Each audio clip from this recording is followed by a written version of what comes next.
1 million girls miss school every month in Kenya because of lack of sanitary towels.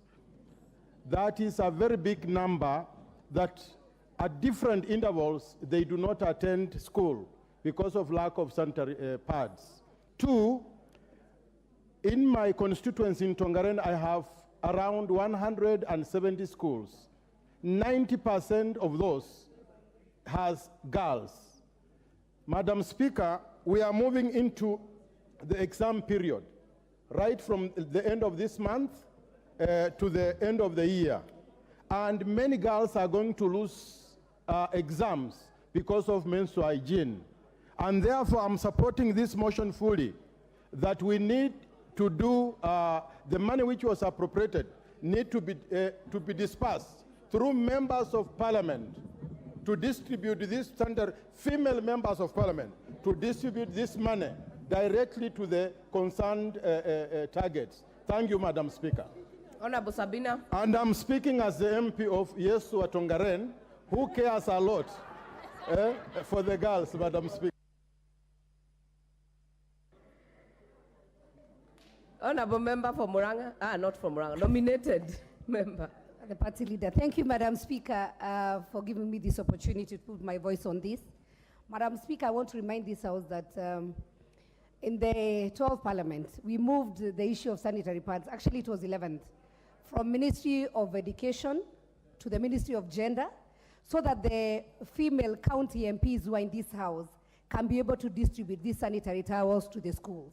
And what advised us, Madam Speaker, then was because from the Ministry of Education, we couldn't really trace where the sanitary pads were going. So I hope, Madam Speaker, as the leader of majority summons the CSs here, that not only do we need these sanitary pads to be purchased, but also the county women MPs to be given the responsibility to take these sanitary towels to their schools so that all the girls can benefit. We are able to trace and see which constituencies are not benefiting. Madam Speaker, we cannot afford our girls to get pregnant, teenage pregnancy, some of them to fail school because of sanitary towels. Madam Speaker, if they cannot be able to afford, then why should we, and I know somebody mentioned, have condoms in the toilets? Why should we, It's not the man, and I again want to clarify, this is in every public place you'll find condoms. It's not in Parliament. It's not in Parliament. Honorable Member Sabina, do not respond to Honorable Junet. Oh, sorry. Yeah, do not. And I want to confirm, it's not only men who use condoms, even women use condoms. Exactly. So anyway, Madam Speaker, what we are saying, this issue of sanitary towels should be taken with the seriousness that it deserves, and our girls should be given sanitary towels today and not tomorrow. Thank you. Thank you, honorable members. I will give the chair of education to say something, then I will give Kewopa chair, and we will close this matter.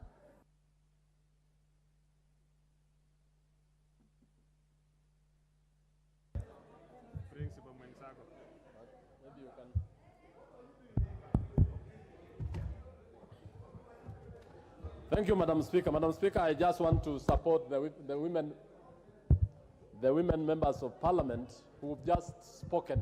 And I want to say that the issue of sanitary pads is an issue affecting every family, every child, every home, and it is a right for every young girl in this republic. Madam Speaker, as Honorable Member Sabina Cheka has just put it, we agreed in the 11th Parliament that the sanitary pads be distributed and be taken to the Ministry of Gender and be given the county members of Parliament. Last week, or about 2 weeks ago, the CS Education was in this House. And he actually said the same, that the CS Gender is responsible for this. I think that the two need actually to come here. CS Gender is a former women member of Parliament. And she's supposed to come here and tell us where are the sanitary pads, what are they doing, and why are they delaying with it. In fact, we voted about 940 million for this, and therefore, this thing needs to be taken very seriously. We support you, and we want our girls to have sanitary towels immediately. Thank you, Madam Speaker. Kewopa Chairperson, Honorable Lea Sankaire. Thank you very much, Madam Speaker. I take this opportunity to also add my voice to the same. I think the issue of sanitary towels is a national issue that we all need to see how we are going to work on it so that the sanitary towels can get to our girls. Madam Speaker, it's unfortunate that this is the third time or so that we are raising this matter in Parliament. We have been raising it outside Parliament. We have gone to the corridors of the CSs and the PS, but with no fruitful results. Madam Speaker, we have decided to bring this matter today before the House because for us it's not just a girls' issue, it's a national issue. The issue of sanitary towels does not only affect the girls, but affects our families wholesomely. A girl missing school for 3 or 4 days every month simply because they cannot afford sanitary towels is not a small issue. It's a national issue that we need to discuss as members of Parliament. Madam Speaker, when we passed the budget in this House, we appropriated 940 million towards the purchase of sanitary towels for our girls, and it's unfortunate that about 4 months down the line, the sanitary towels are not yet with us.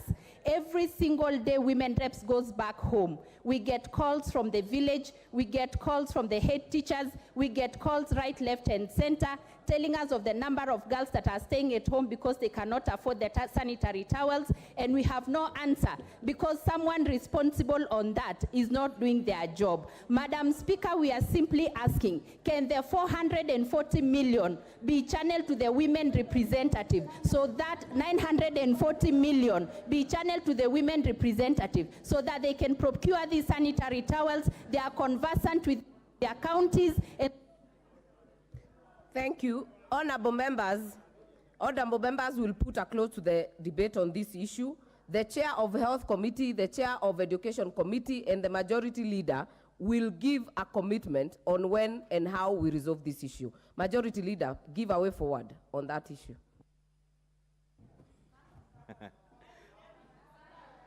Thank you, Honorable Speaker. And I hear the Honorable Irene Mayaka saying I'm a father to girls, which is indeed true. I'm a father to 4 very beautiful girls. And 2 of them are teenagers, so I want to believe they're in need of sanitary towels. But since their father is able to provide for them, there are millions of other Kenyan girls whose fathers and mothers cannot afford to provide sanitary towels for them. And we cannot overstate the need to get sanitary towels to our young ladies in schools, and if possible, even to mothers in markets who cannot afford.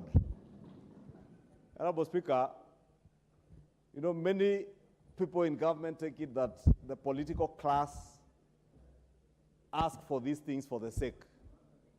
But the political class, including our very gracious women reps, ask for these things because they're in touch with the people and they know the problems that the people are living with. And as you have directed, Honorable Speaker, you know, this function has been a CISO, as Honorable Sabina Chege has said, and she has been the chair of education. She chaired the Health Committee in the last Parliament also. And now I know that we have the Social Protection Committee in our standing orders.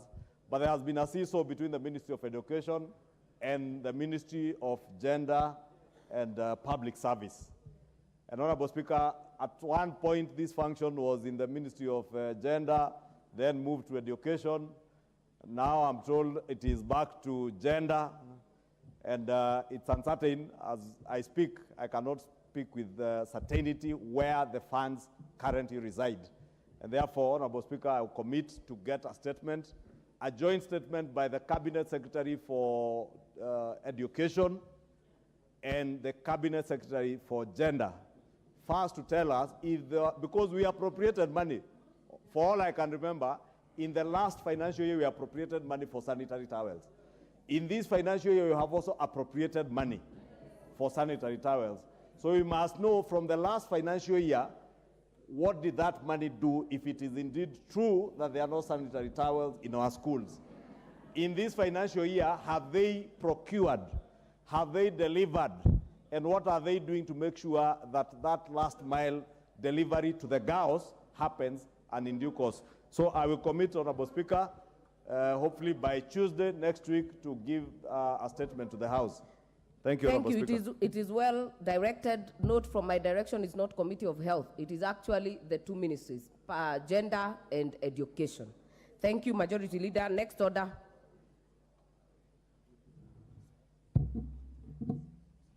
Order number 5, papers. Chairperson, Committee on Diaspora Affairs and Migrant Workers.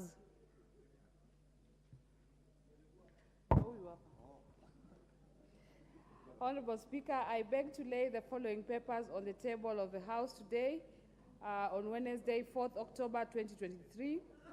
Reports of the Diaspora Affairs and Migrant Workers Committee on the study visit to Ethiopia from 7th to 14th May 2023. Thank you. Thank you. Chairperson, Select Committee on NGCDF.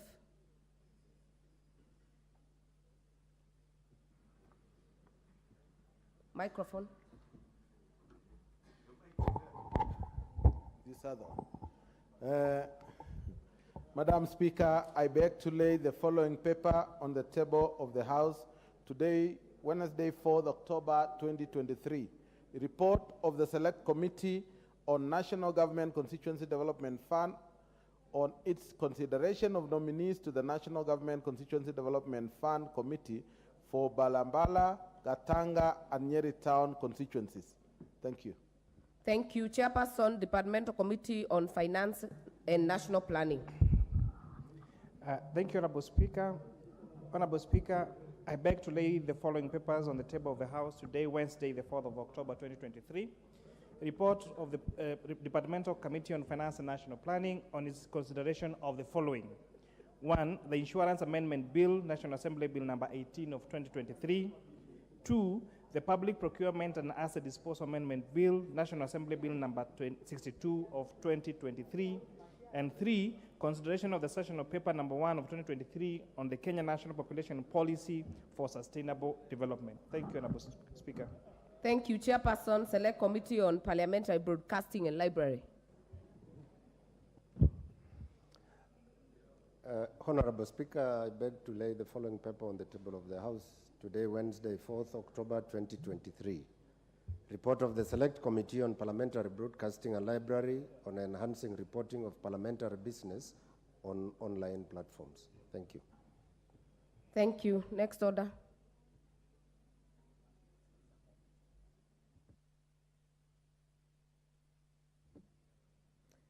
Chairperson, Sports.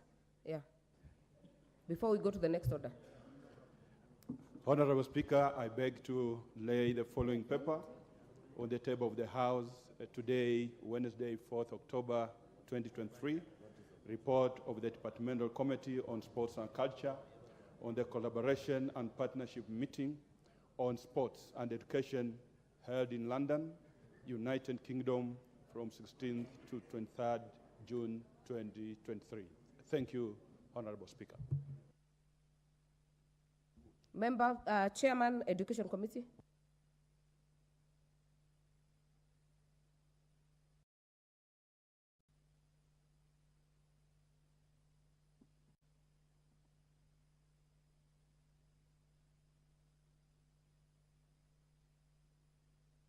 Get the mic to the Chair, Education.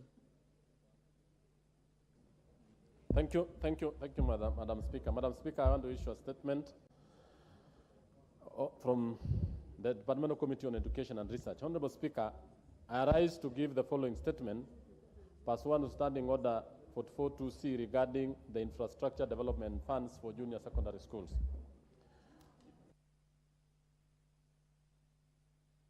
Honorable Meli, I think you're not on this order. Hold on, we are on papers. We are on papers. Order. Order number 6, notices of motion. Chairperson, Select Committee on NGCDF. Madam Speaker, I beg to give notice of the following motion: that this House adopts the report of the National Government Constituency Development Fund on 3 constituency committees laid on the table of the House Wednesday, 4th October 2023, and pursuant to the provisions of Section 43(1) and 43(2) of the National Government Constituency Development Fund Act 2015, approves the list of nominees for appointment to the following 3 constituency committees of the National Government Constituency Development Fund. 1, Balambala Constituency. 2, Gatanga Constituency. And 3, Nyeri Town Constituency. Thank you. Thank you. The next one will be Honorable Gathoni Mushomba. Wa Mushomba, member for Githunguri. Thank you, Madam Speaker. Today,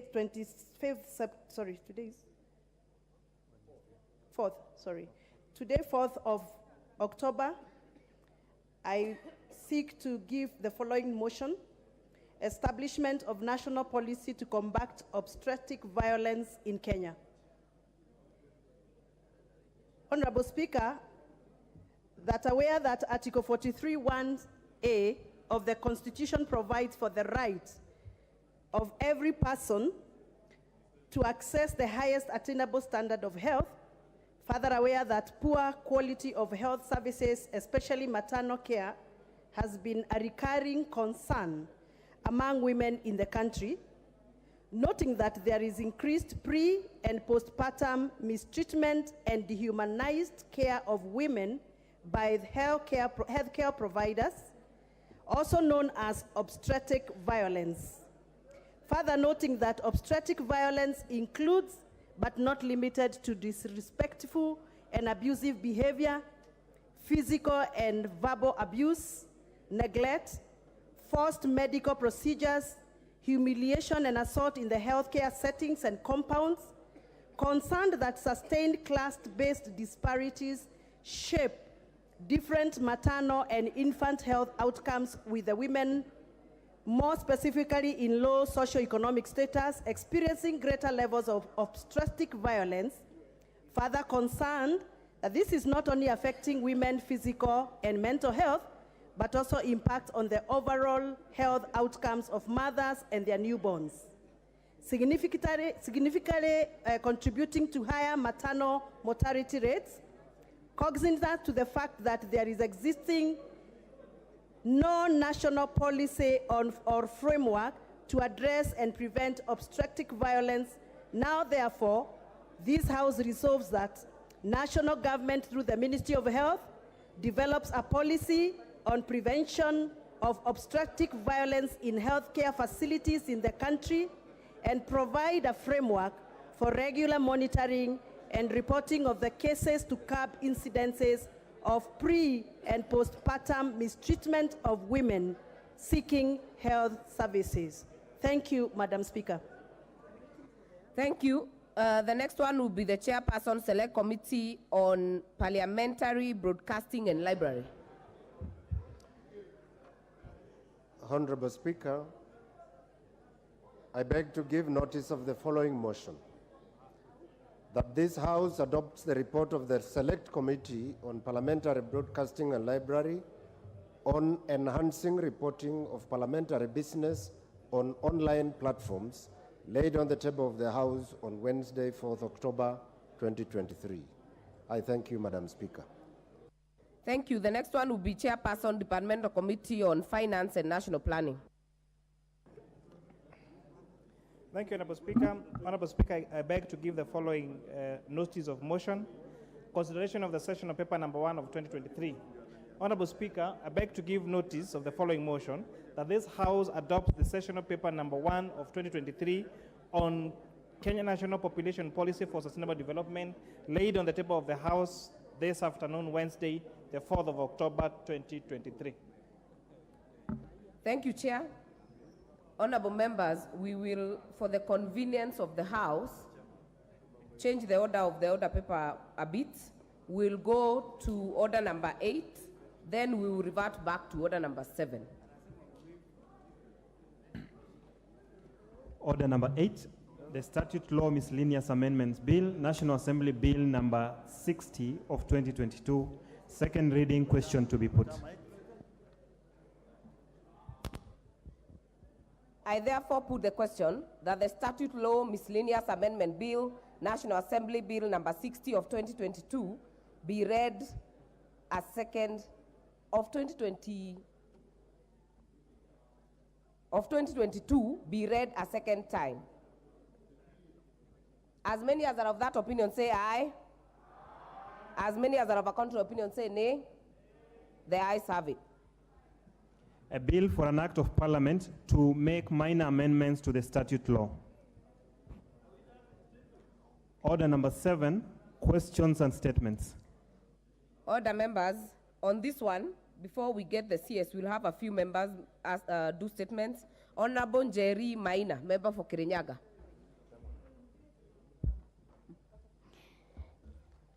Thank you, Honorable Speaker. I rise pursuant to Standing Order 44-2E.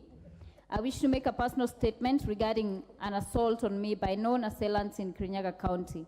Honorable Speaker, on 22nd August 2023, while on duty in Kirinyaga County, I became the target of a politically instigated assault that resulted in severe injuries and immediate hospitalization.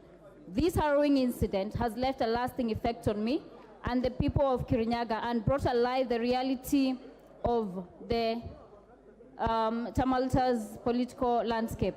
Honorable Speaker, as a young leader, I've always believed in the power of politics and its potential of bringing positive change in the society.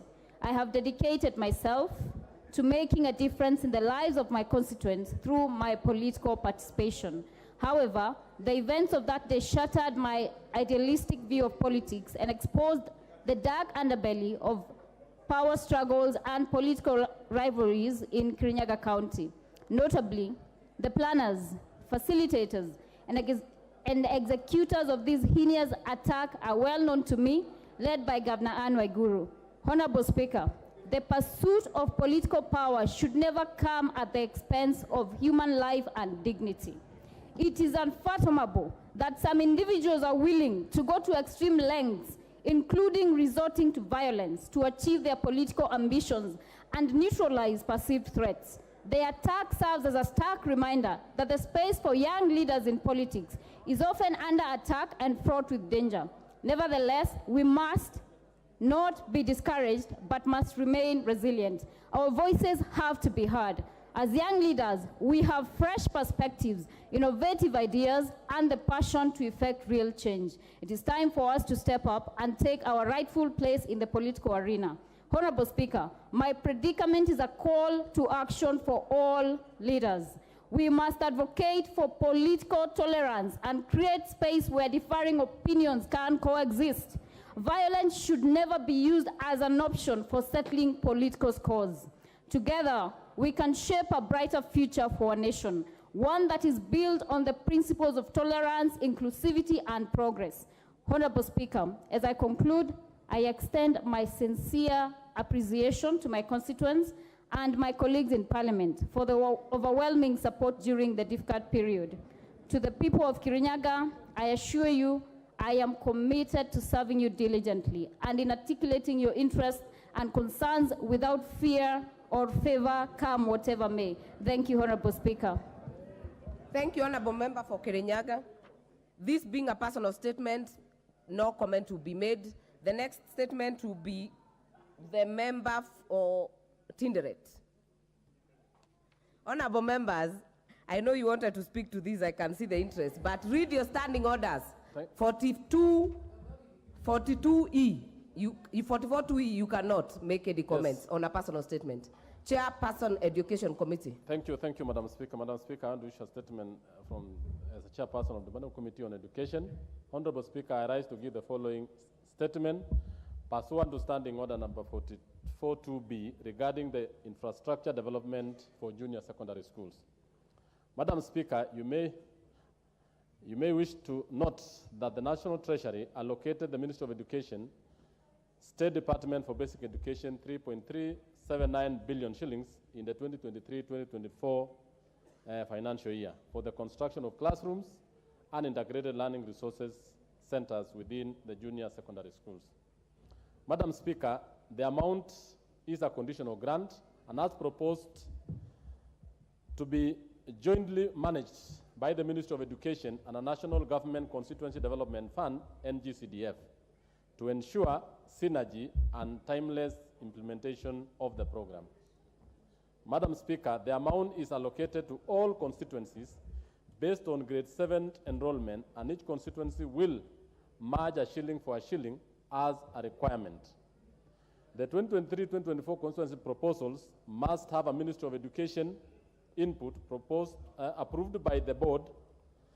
In addition, as a further requirement, NGCDF must incorporate or should incorporate sub-county education officers and deputy county commissioners in identifying the beneficiary schools and implementation of the projects.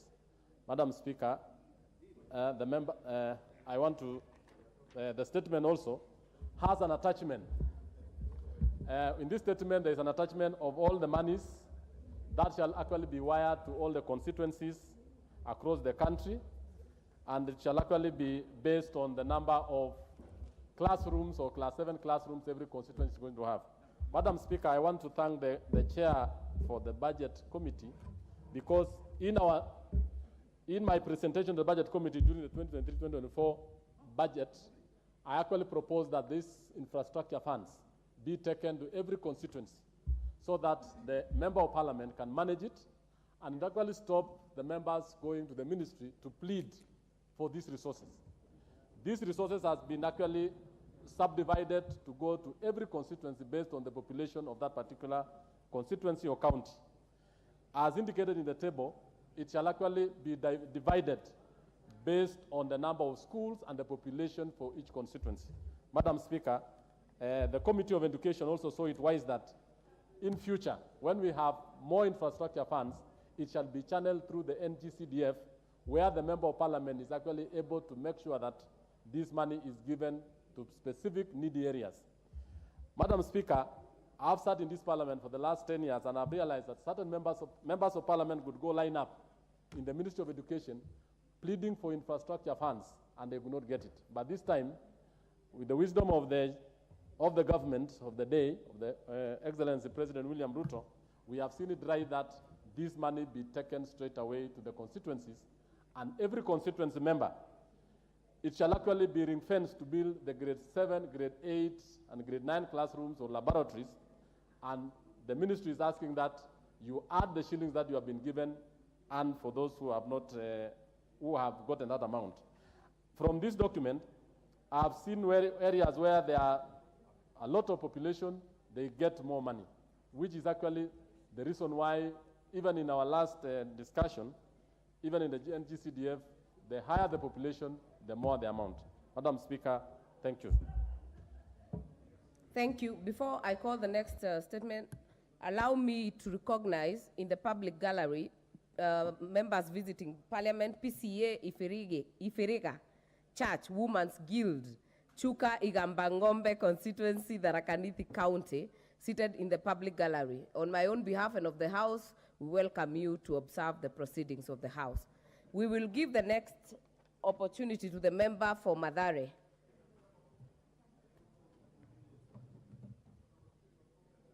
And Honorable Member for Mathare, before you do your statement, I would like members to be very aware of Standing Order number 43, that when you want to make a general statement, it is after 6:30 on Tuesdays. So yours has been allowed by the indulgence of the Speaker. Thank you. I thank you, Honorable Speaker, for the indulgence.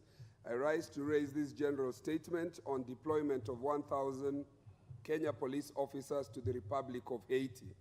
Honorable Speaker, pursuant to Standing Order 43.1, I wish to make a general statement regarding the planned deployment of 1,000 police officers to the Republic of Haiti. As a House, we appreciate that as part of fulfillment of international obligations to the international cause, Kenya, as a member of the community of nations, is obliged to take certain measures, including security interventions abroad. It is on this backdrop that the Kenya government is believed to have committed to deploy 1,000 police officers to the Republic of Haiti to assist in restoring law and order. Kenya's police mission to the Republic of Haiti has since been ratified by the United Nations Security Council. Honorable Speaker, service of Kenya police officers outside Kenya on a reciprocal arrangement with reciprocating countries is guided by parts 15 of the National Police Service Act 2011. Of note, Section 107 and 108 of the Act presupposes 3 conditions that must prevail before the President orders any such number of police officers to proceed on another country for service. First, there must be in place a legitimate government. Second, there must be reciprocity. And third, there must be a request from the reciprocating country. The government ought to assure Kenyans that the planned deployment meets the conditions set out in the Act. In addition, there have been sad reports of Kenya police officers falling victim when combating local criminal gangs in the country. There is need for the country to be assured that the Kenya police is adequately suited to undertake the foreign mission in terms of technical preparedness and capabilities, knowledge of the Haitian terrain, and the language cultural awareness. It is also important that the nation at large and families of officers who will be selected to undertake the mission in Haiti, in particular, be guaranteed that adequate measures have been put in place to mitigate casualties and to cushion families of the deployed officers from psychological trauma associated with deployment, including the sad eventualities of losing their loved ones abroad. Honorable Speaker, Article 208 of the Constitution envisages national security as the protection against internal and external threats to Kenya's territorial integrity and sovereignty, its people, their rights, freedom, property, peace, stability, and prosperity, and other national interests. The country has been experiencing an increase in the number of insecurity cases in several parts of the country, where hopeless Kenyans continue to bear the brunt of attack by criminals and terrorist gangs. It is a matter of concern that the government ought to first assure security and a surplus to deploy on missions abroad. As a matter of fact, stabilizing homeland security takes precedent over committing the police officers abroad. Finally, Honorable Speaker, I call on the government to treat the deployment of Kenya police officers to the Republic of Haiti with abundance of caution and exercise a well-calculated balance between national interest and global interest so as to not jeopardize national security. I thank you, Honorable Speaker. Signed today, Member for Parliament, Mathare constituency. Thank you, Honorable Speaker. Thank you, Member for Mathare.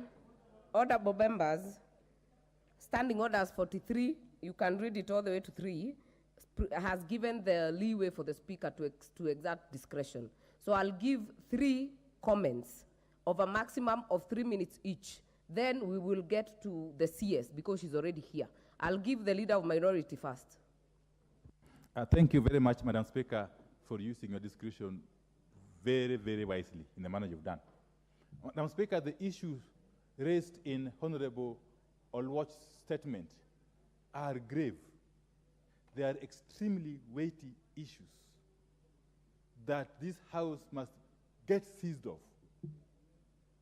Madam Speaker, even as we speak, and from what we are reading and hearing on international media, it is not clear who made the request for the Kenyan government to send police officers to Haiti. We don't know that it's the US government.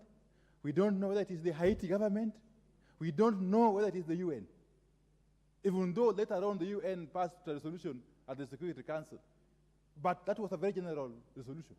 it did not specify that Kenya was even to lead that mission.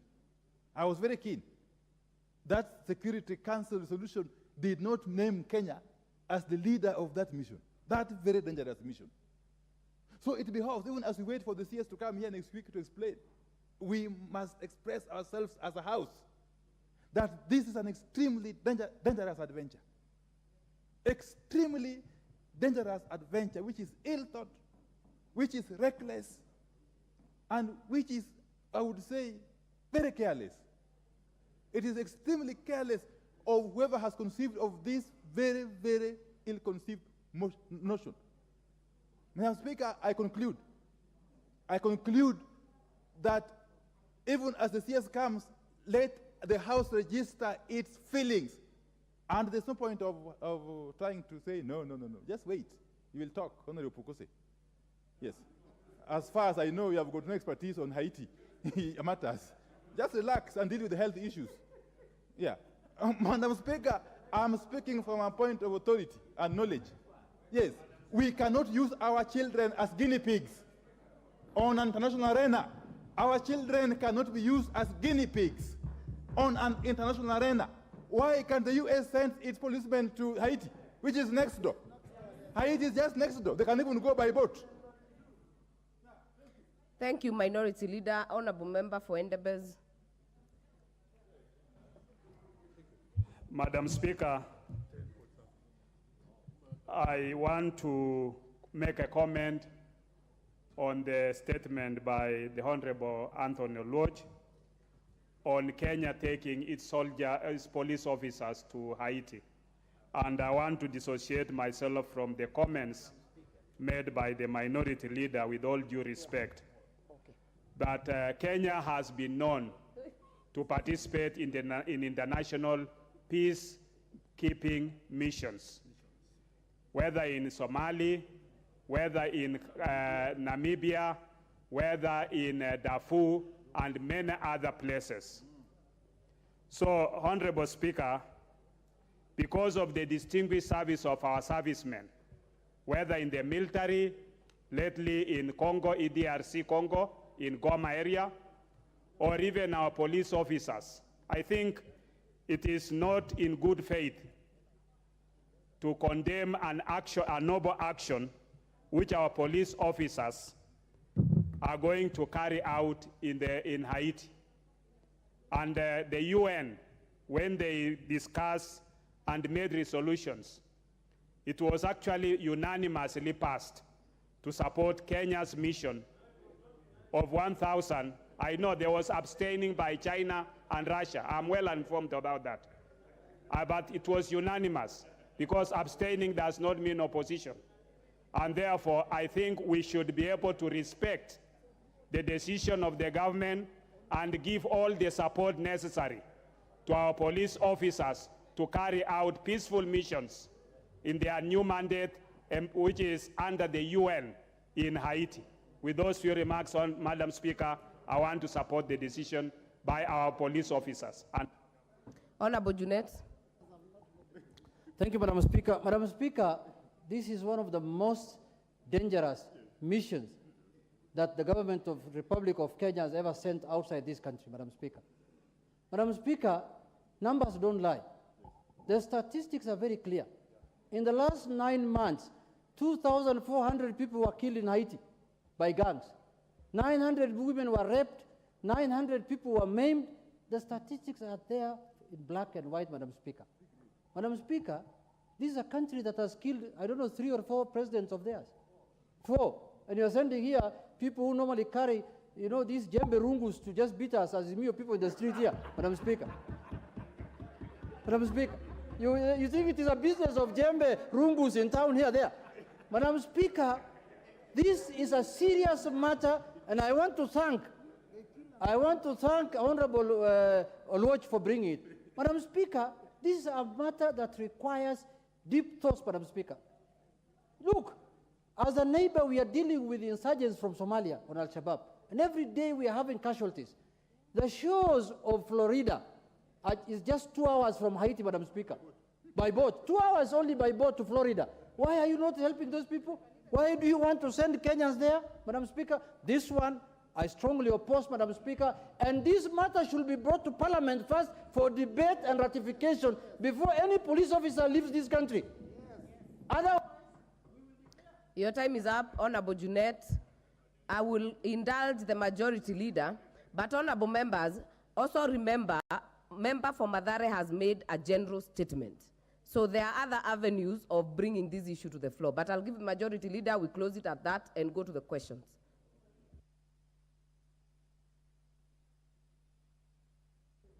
Thank you, Honorable Speaker.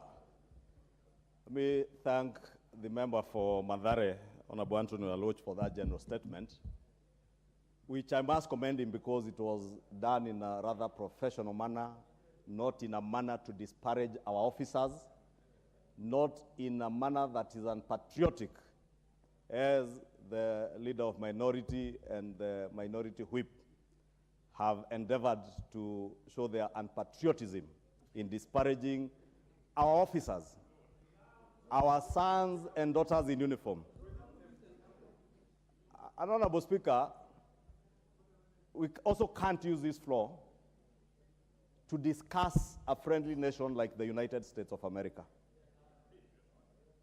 Unless we have a substantive motion that has been brought, and I believe the statement by Honorable Anthony Aloch had nothing to do with the state of the United States.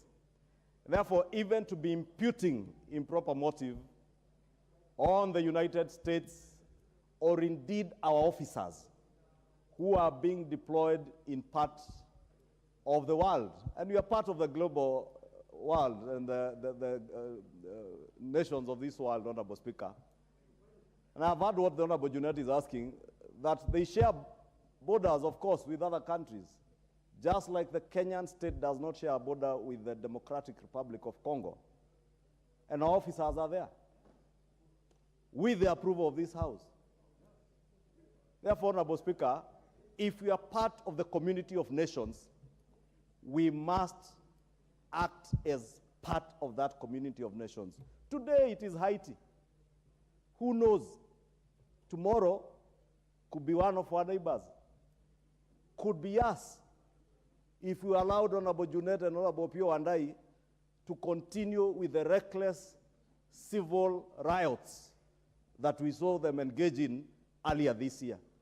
That is how countries degenerate to become what Haiti is today. And therefore, being part of the global community of nations, Honorable Speaker, we must be patriotic enough to support our men and women in uniform.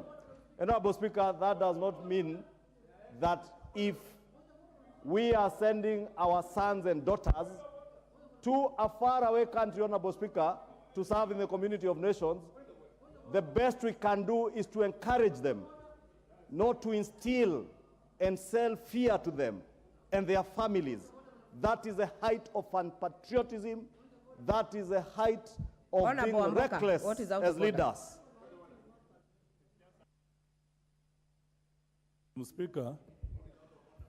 Madam Speaker, is the Honorable Ichungwa in order to continually discuss our leaders, Azimio leaders, in bad light while knowing that the Kenyan police are not trained in the military affairs and are going to die in Haiti? Is he?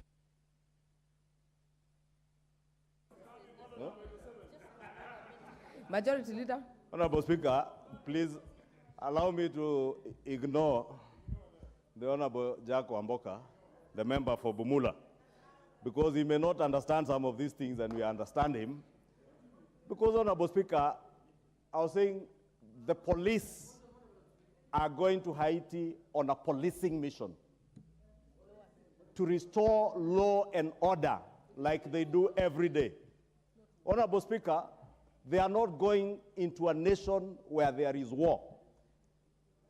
And there's a whole difference between restoring law and order. That is why we are not sending the Kenyan Defense Forces. We are sending the police to restore, to deal with gangs, Honorable Speaker. Honorable Speaker, That particular, Honorable Speaker, if you can protect me from these unnecessary interjections by people who Actually, Majority Leader, we had capped 2 minutes. Kindly wind up. Let me finish. It's only that I'm being interrupted by this otherwise reckless shouting by the people on the front bench.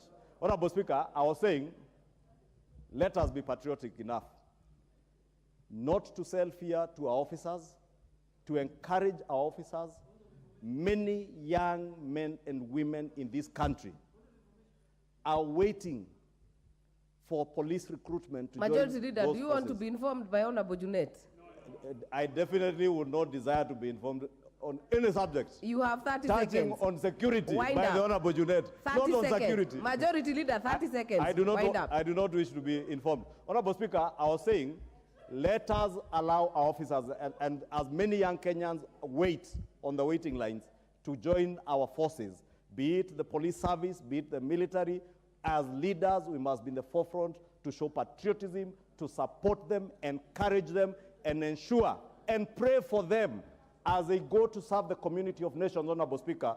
The same leaders who are disparaging our police officers here are the same leaders who are crying like small babies to have their security restored, including their top leadership. You should be ashamed of yourselves to be disparaging. Order, members. Majority Leader, order, members. Order, members. We will not indulge more than that on this issue. The CS Health is in the House. We will go to the questions. We have already overshot the time that we would have had the CS start. So we will have the first questioner, Honorable Mishi Mboko. Ask your question. Honorable Member for Nyando, take your seat.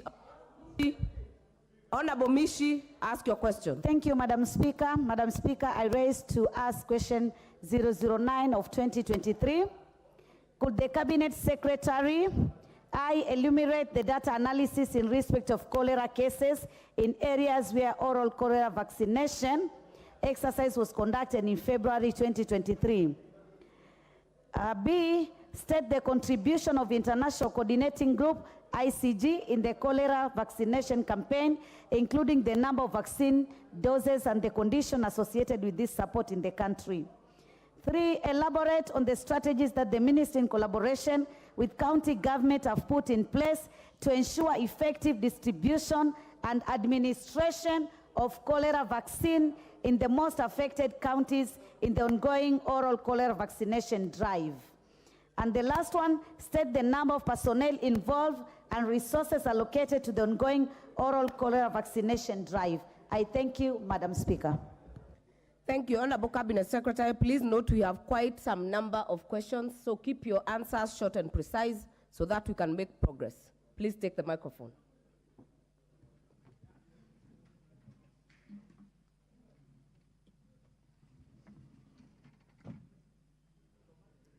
Thank you very much, Honorable Speaker and honorable members. It is indeed an honor and a privilege for me to appear before this honorable House today to respond to the various questions that have been raised by honorable members. Indeed, it's my first time to appear before the full House to directly interact with the honorable members, as my previous engagements have been through the committees. I therefore submit as follows on the question that has been raised by the Honorable Mishi Mboko. Honorable Speaker and honorable members, as a country, we suffer from periodic cholera outbreaks every 5 to 7 years since the first cases was reported in 1971.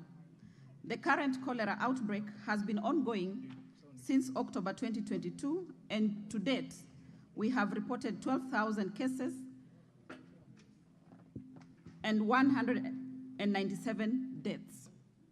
Honorable members, to mitigate this, the Ministry of Health, in conjunction with other sectors of government, including the Ministry of Water, Sanitation and Irrigation, the Ministry of Environment, Ministry of Interior and National Government Coordination, development partners, religious leaders, the media and the county governments, we developed 2022 to 2030 National Multi-Sectoral Cholera Elimination Plan, which my colleague at Ministry of Water and myself have endorsed, and it is due for launch this month. The plan aims to implement several promotive, preventive, and response interventions before and during outbreaks. The main interventions include engaging communities to use latrines, practice hand washing with soap and water, use treated or boiled water for drinking, and keep their environments clean. The government is also expanding safe water and sanitation infrastructure across the country. In addition to these traditional cholera prevention and control measures, the country conducted its first oral cholera vaccination campaign in February 2023 in the highest risk sub-counties in line with our multi-sectoral cholera elimination plan. The goal of the national multi-sectoral plan targets to reduce local transmission of cholera cases to 0 by 2030 and reduce cholera deaths to 0 by 2030. We have just concluded the second phase of the campaigns, which was done in August 2023, this past weekend, in 8 sub-counties of Embakasi Central, Kamkunji in Nairobi, Kajiado East in Kajiado, Wajir North in Wajir, Suba South in Homa Bay, Moyale in Marsabit, Mandera East in Mandera. We also targeted institutions in Machakos and new arrival refugees in the refugee camps within Garissa.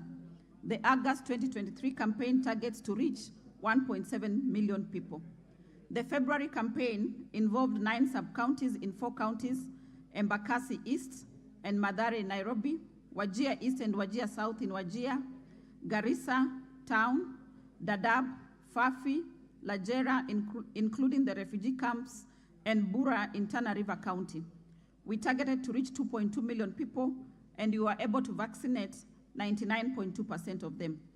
As a result of the campaign, we saw a drastic reduction in cholera cases in the affected counties and also nationally in a table that I have attached to my presentation.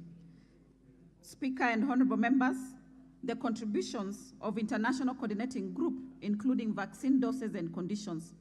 The International Coordinating Group is an international consortium that brings together 4 members agencies, that is the International Federation of the Red Cross and Red Crescent Societies, which has a strong country presence for community health promotion, local social resource mobilization, and provides support to states during disasters and epidemics.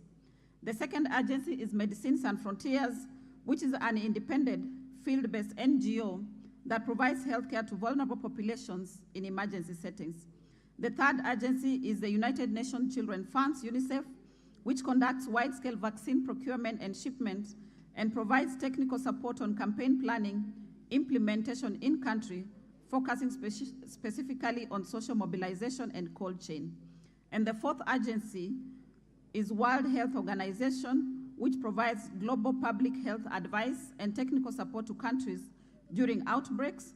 WHO focuses on vaccine stockpile management, surveillance, preparedness, and response to disease outbreaks. WHO also functions as a secretariat for the ICG. Honorable Speaker and honorable members, vaccine manufacturers, vaccine equipment providers, and financial donor institutions are also engaged in the ICG operations. The core mandate of ICG is to make available and ensure equitable access to licensed vaccines for cholera, meningitis, yellow fever, and Ebola virus disease during outbreaks. The ICG manages the global emergency vaccine stockpiles and, working with partners, donors, and manufacturers, determines the size and composition with the goal of ensuring that adequate stocks of emergency supplies are accessible for emergency response. Honorable Speaker and honorable members, vaccine security stocks can be accessed by any country facing any epidemic anywhere in the world, as long as the country request fulfills the ICG's criteria for release of vaccine stocks. As a first step, a country must complete and submit a request secretariat the standard application forms. The annexes and other relevant documents should be submitted alongside the application. Countries are encouraged to submit the request to the ICG Secretariat within 7 days after confirmation of an outbreak. The ICG Secretariat at WHO then circulates the request for agencies within a day after reception and review country submission. Additional information can be requested from the country if need be. Honorable Speaker and honorable members, requests are evaluated considering the epidemiological situation, vaccine strategy, vaccine availability in the stockpile, pre-existing stocks in the country, and operational aspects at the epidemic response.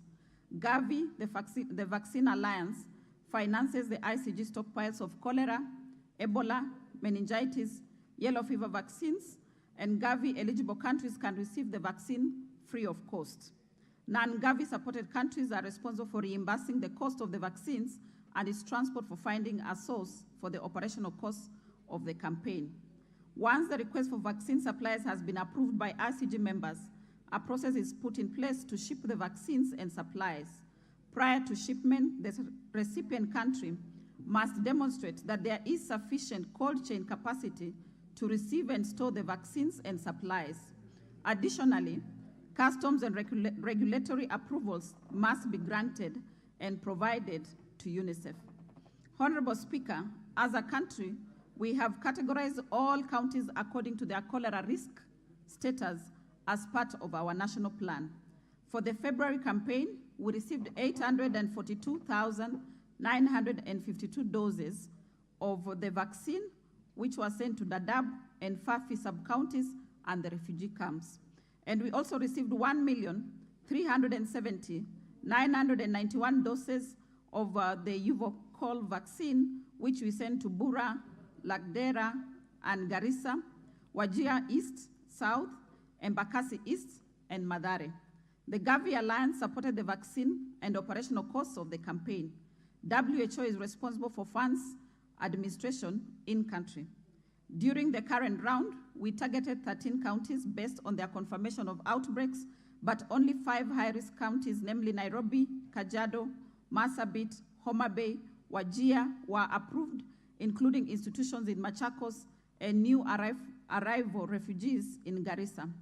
Mandera East was also considered in the Mandera Triangle application. That had included all the counties bordering Somalia and Ethiopia. A total of 1,710,900 vaccine doses were approved for the August 2023 campaign. From the foregoing, only small fractions of our requests are approved for outbreak response. This is because of the limited global stockpiles. There are many ongoing cholera outbreaks in many parts of the world, including our neighboring African countries.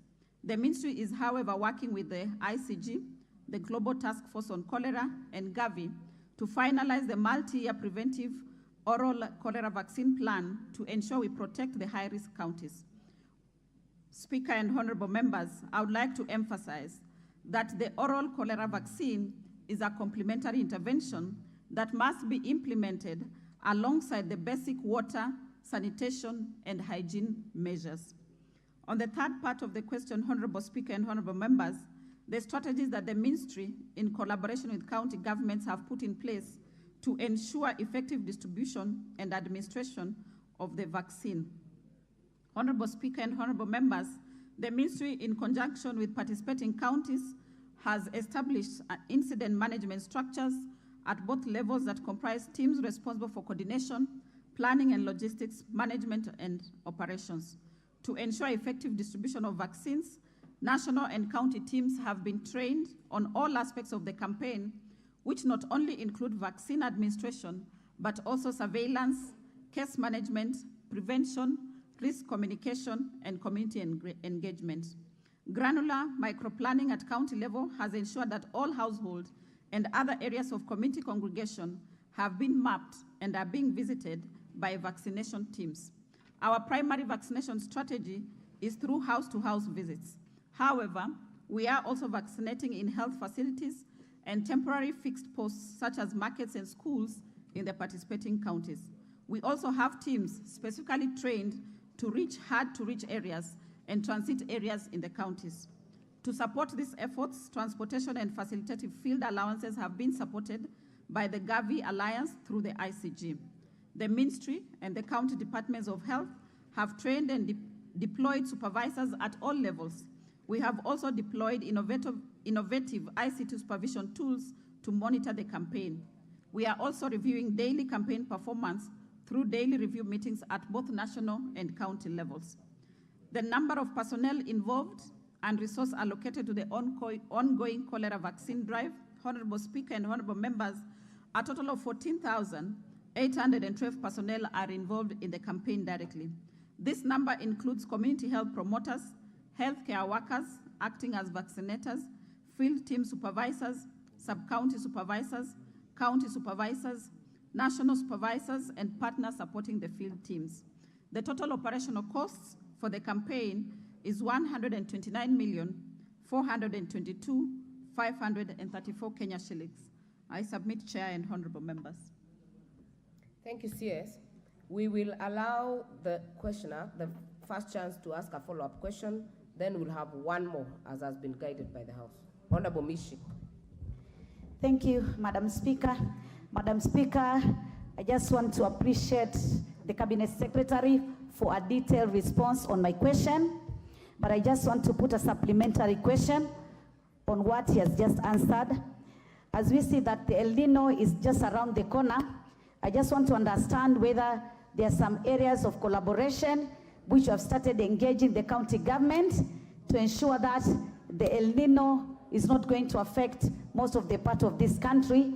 I'm thinking on the area of poor drainage facility, the issue of poor sanitation. So which mechanism have you put or other measures to ensure that when El Nino is here with us, then there are some measures which are there to protect us?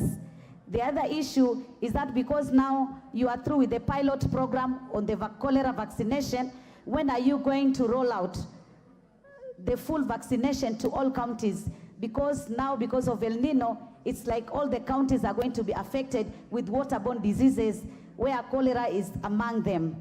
Honorable Speaker, I also want to understand whether there is a component of training to the officers who are going to be doing reach out programs in terms of the oral cholera vaccination. Because right now in Mombasa, there are still some officers who are complaining that they were not paid, they were not trained, and yet they were involved in this process. I thank you, Madam Speaker.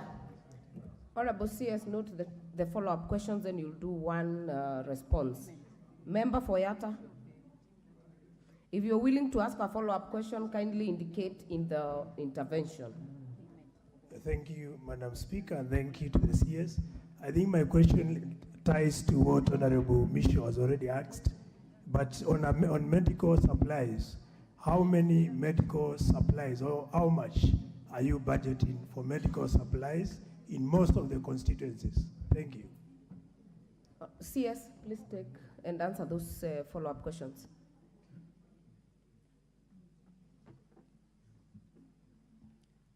Thank you, Speaker and honorable members. On the preparedness for El Nino, Speaker and honorable members, we have a multi-agency, multi-sectoral committee being chaired by the Deputy President, which we did our first meeting last week on preparedness.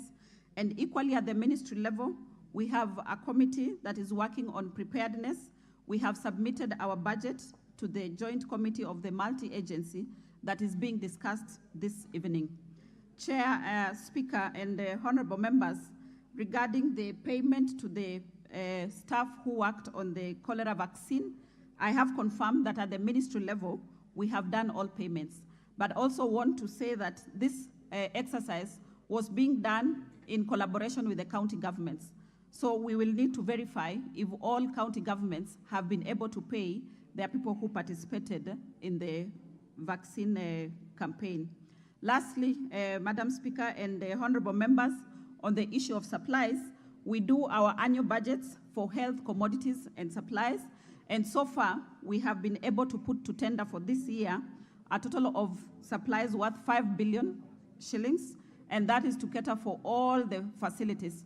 But Chair and honorable members, I would like to say that it is the responsibility of the county governments to make their orders to our Kenya Medical Supplies Agency for the supplies to be able to reach them. So we shall be working collaboratively to ensure that then the facilities are well equipped with the commodities that they require for healthcare. I submit. Thank you, Honorable CS. We'll now move to the next question. The member for Ikolomani, Honorable Bernard Shinali, had written to the Speaker and requested that Honorable Titus Hamala ask the question on his behalf. Thank you, Madam Speaker. I'm standing in for Honorable Shinali, and it's question 011 of 2023, question Roman 1. Could the Cabinet Secretary provide details on the amount of money that the National Hospital Insurance Fund, NHIF, has disbursed per county with respect to financial year 2020 to 2021, 2021 to 2022, and financial year 2022 to 2023 towards the implementation of the Linda Mama Boresha Jamii program and enrollment of the poor households to the NHIF scheme. Question Roman 2, explain the measures that the ministry has put in place to ensure timely disbursement of funds to the NHIF in order to guarantee seamless access to service under the fund. Thank you, Madam Speaker. Waziri.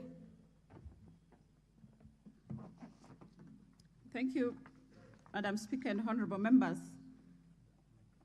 This question reached me this morning while I was actively participating in the Public Investments Committee. So I have done my response, but I would also seek time so that we can submit other comprehensive documents. Honorable Speaker and honorable members,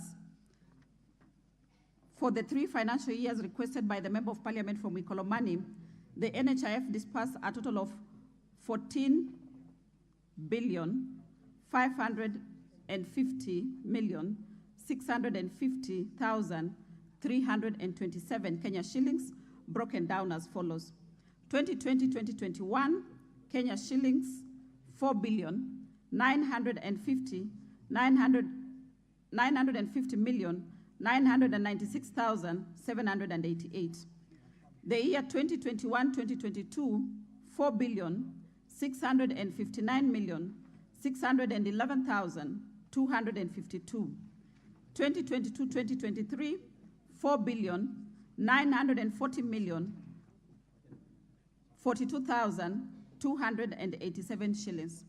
More so, Honorable Speaker and honorable members, for the year 2022-2023, 253,400 were supported under the health subsidy programs of orphans and vulnerable children.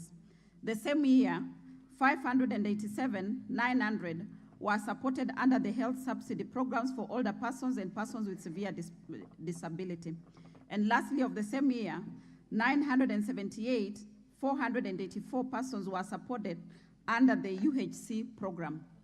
On the second bit of the question, Honorable Speaker and honorable members, since April 2023, my ministry has endeavored to reach out to all government entities that owe money to the fund. Of the 26 billion owed to the fund, we have received 13 billion from other government agencies. That is at the close of 2022-2023. Honorable Speaker and honorable members, it is a continuous exercise to keep speaking to the other government agencies, which I do, and I will not tire to remind all that owe money to the fund to meet their obligations for effective and efficient service delivery to all Kenyans that depend on us. Honorable Speaker and honorable members, per county tabulation, I have it, but it is such a huge document, about 20 pages. If I went through column by column, Honorable Speaker, I would take a lot of time, but I stand guided. I have it with me. I submit. Honorable Titus. Thank you, Madam Speaker. Just a follow-up question to the CS. Honorable CS, are you aware that we still have a lot of challenges when it comes to NHIF, whereby you find accredited hospitals and medical centers, but when patients show up with NHIF cards, they're still turned away? And just in addition to that, to this question that I'm asking you, I personally went to a clinic at Gateway Mall, Mombasa Road, and when I showed up with my card, I was told that it can only cater for consultation fees and nothing else. I don't know if you are aware. Thank you. Mheshimiwa Zamzam.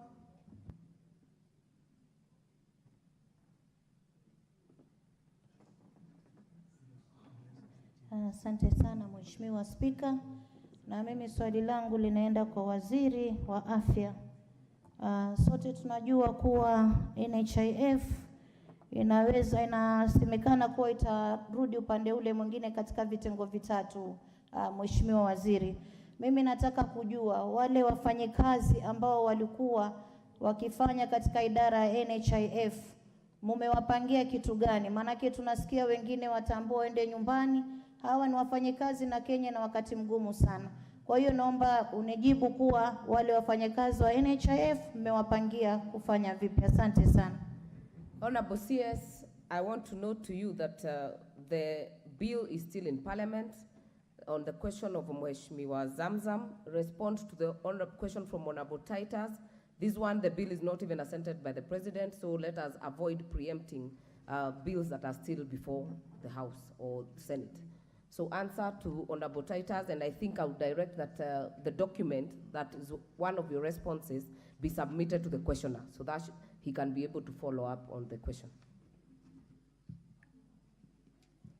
Thank you, Honorable Speaker and Honorable Members. I appreciate the question, and it actually highlights the challenges, the many challenges that we have at NHIF. Honorable Member, you have listed about patients being turned away, that they are not able to use their card, and equally you have highlighted that at times when you appear, you are told that it can only cover the consultation fees.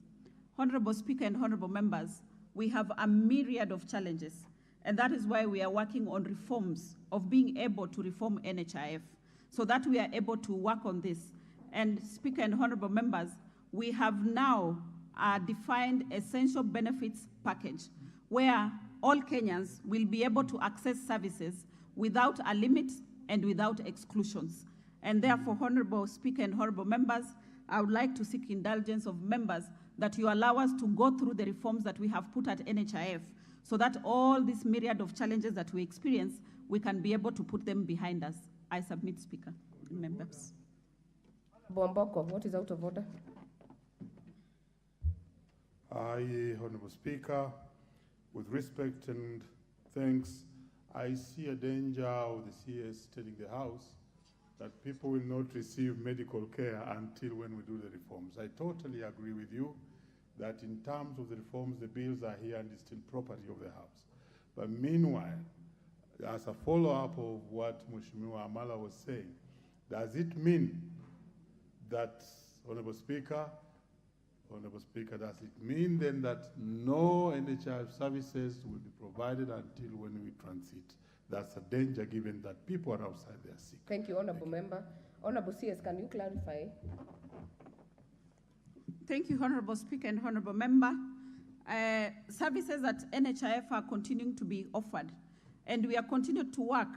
We have actually just finalized a governance issue where we now have a CEO who we shall be announcing in the next few days. We have directors who are now going to ensure that management of NHIF as it is, even as we plan for transition, is able to operate optimally. Honorable Speaker and Honorable Members, we are also leveraging on technology. So we are introducing technology so that the current NHIF in its form can still leverage on technology and provide services. And we have a whole 1 year in terms of planning and providing services to Kenyans. So we'll continue to take feedback and to tighten where we receive feedback that we have loose ends, we'll need to tighten. And specifically on these issues, Honorable Speaker and Honorable Members, I will do a follow-up with the NHIF. I submit, Speaker and members. We'll go to the next question, the member for Masinga, Honorable Joshua Mwalio.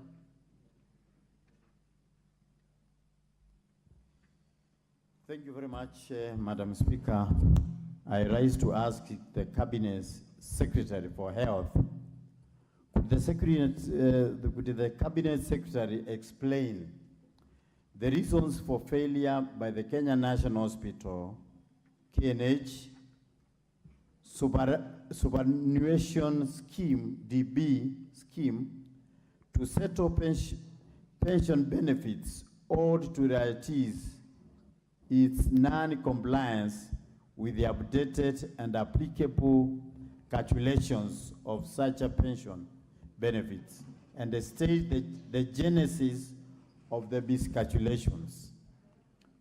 Roman 2, provide details on the status of implementation of the decision of the Retirement Benefits Authority of 18th April 2019 on a pension dispute and a subsequent ruling by the Retirement Benefits Authority Appeals Tribunal, RBAT, dated 21st April 2021. Roman 3, provide a definite date when the affected retirees will be paid their dues, which have been pending for years and continue to attract interest to date. Honorable CS.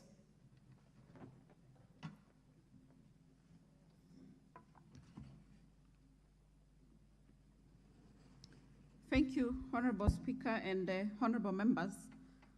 On that question, I will respond to the part 1 of the question, and then on part 2 and part 3, I will give an explanation and a request to the House. Honorable Speaker and honorable members, Kenyatta National Hospital Pension Scheme, that is the defined benefits, has endeavored to pay pensioners promptly and without default.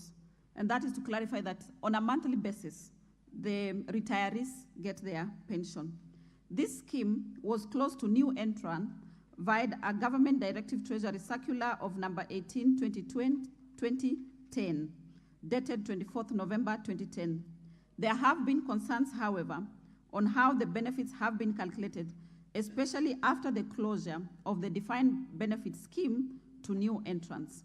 As stipulated by the Retirement Benefits Authority, schemes are guided by the trust deeds and rules, and as such, the Kenyatta National Hospital defined benefit scheme is guided by the trust deeds and rules. At the point of closure, the trustees amended the trust deeds and rules to allow the closure with effect from 30th June to 2011 with the following amendments. Pensionable emoluments were to be increased at a fixed 5% per annum with effect from 30th June 2011, and that was considered as the closing date. Pensionable service for all members would be frozen at the closing date, and future service would be accrued in the new definition contribution scheme.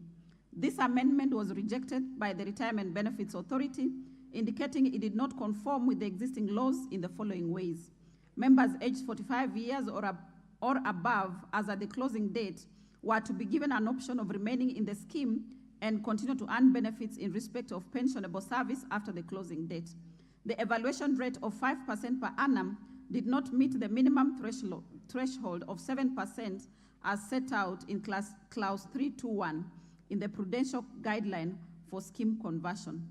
Guided by Retirement Benefits Authority, the trustees amended the TDR, and the closure terms of the scheme were then revised to ensure compliance, and members above 45 years were given the option to remain in the scheme. The change of the evaluation rate from 5% to 7% led to the first recomputation of benefits in 2017 for all members who had left, and benefits were calculated in line with the original closure terms, and shortfalls were paid with interest from the original date of calculation.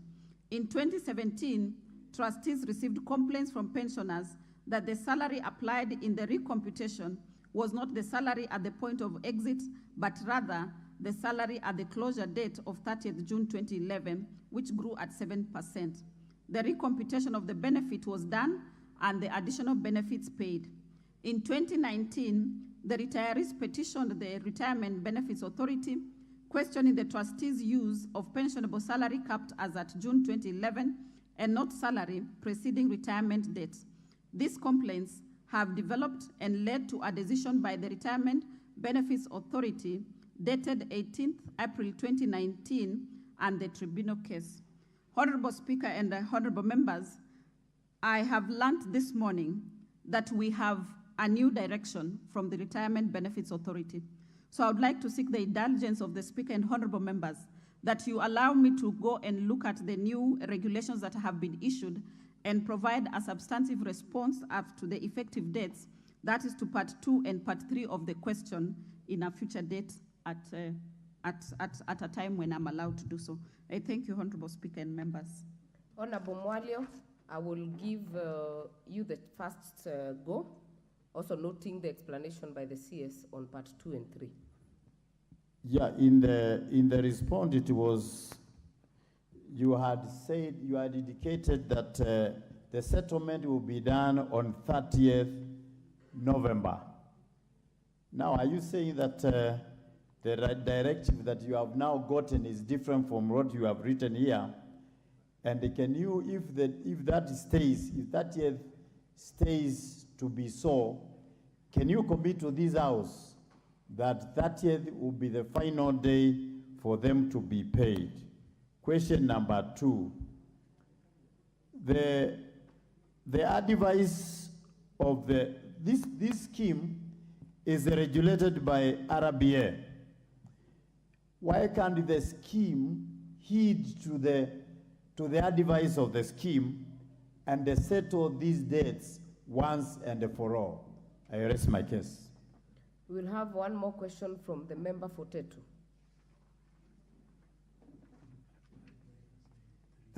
Thank you, Madam Speaker. I would like to ask the Cabinet Secretary to clarify on the many organizations that have been set up by acts of parliament, but that remain unoperationalized within her ministry. And specifically, I would like her to tell us the status of the Mental Health Board, given that mental health is a serious and emerging issue in this country. And I know there is also the Psychiatrist and Psychologist Board and a few others that have been not operationalized. And that is, in a way, affecting service delivery and affecting how we organize our professionals in this country to effectively offer services. Thank you. Thank you, Honorable Member. Though that is not related on question 108. Honorable CS, respond.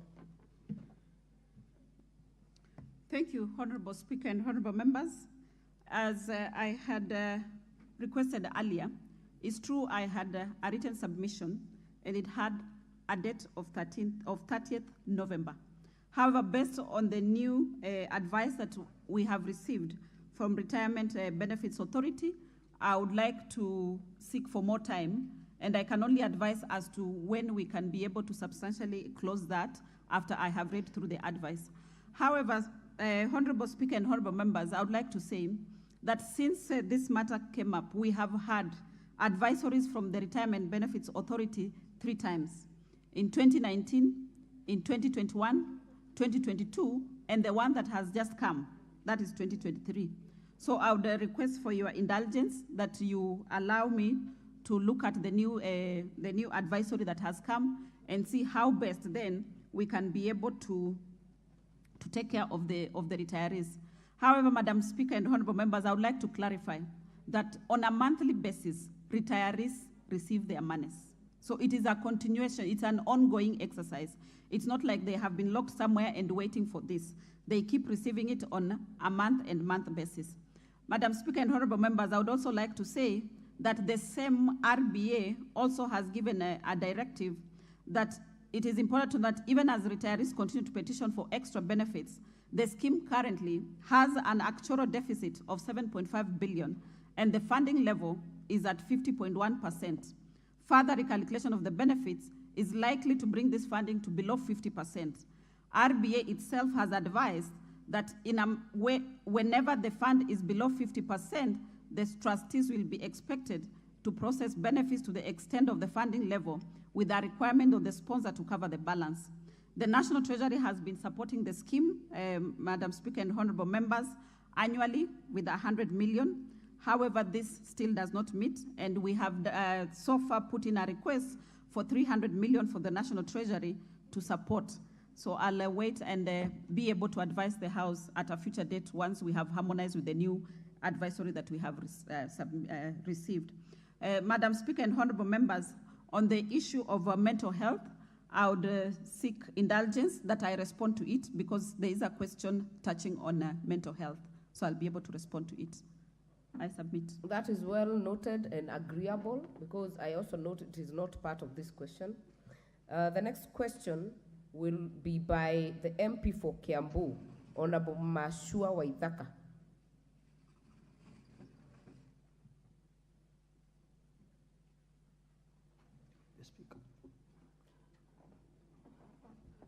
Thank you, Honorable Speaker, Madam Speaker. I would like to ask the Cabinet Secretary for Health the following question. 1, explain why anti-leprosy drugs are not readily available in public hospitals, forcing patients to source for the drugs outside the said hospitals at exorbitant prices. Number 2, state the measures the ministry has put in place to ensure that the drugs are accessible and affordable. Number 3, indicate what the ministry is doing to reduce the existing stigmatization, enhance public support for persons suffering from leprosy. Thank you, Honorable Speaker. Is it leprosy or epilepsy? Epilepsy, sorry. Epilepsy. Honorable CS.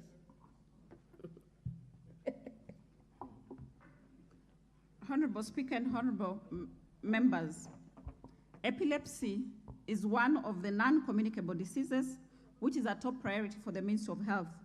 Objective 2 of the Kenya Health Policy of 2014-2030 has prioritized interventions to halt and reverse the rising burden of NCDs. Management of epilepsy is multimodal, including use of medicines, those are anticonvulsants, surgery to remove the part of the brain that is responsible for the seizures, and placing a small electrical device inside the body that can help control the seizures. Drugs for epilepsy management are offered at level 4 and above health facilities according to the Kenya Essential Medicine List. This is because such medicines need to be prescribed by specialists, namely psychiatrists, physicians, neurologists, or senior medical officers who are limited in terms of numbers in the public health facilities. As more specialists are trained and eventually deployed by the county governments, access to anti-epileptic drugs will improve. In line with our task-sharing policy, we have embarked on training of medical officers and clinical officers to manage persons living with epilepsy.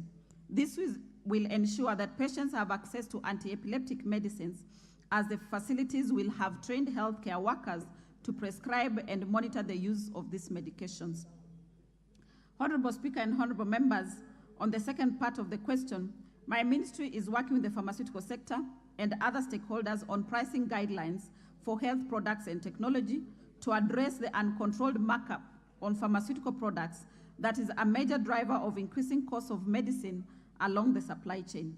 Additionally, we are working on strategies for pooled procurement targeting expensive medicines that may not be accessible to a critical segment of the population. Speaker and honorable members, the long term and the solution to this is to promote local manufacturing of health products and technologies and prioritize preferential procurement of locally manufactured medicines and medical commodities.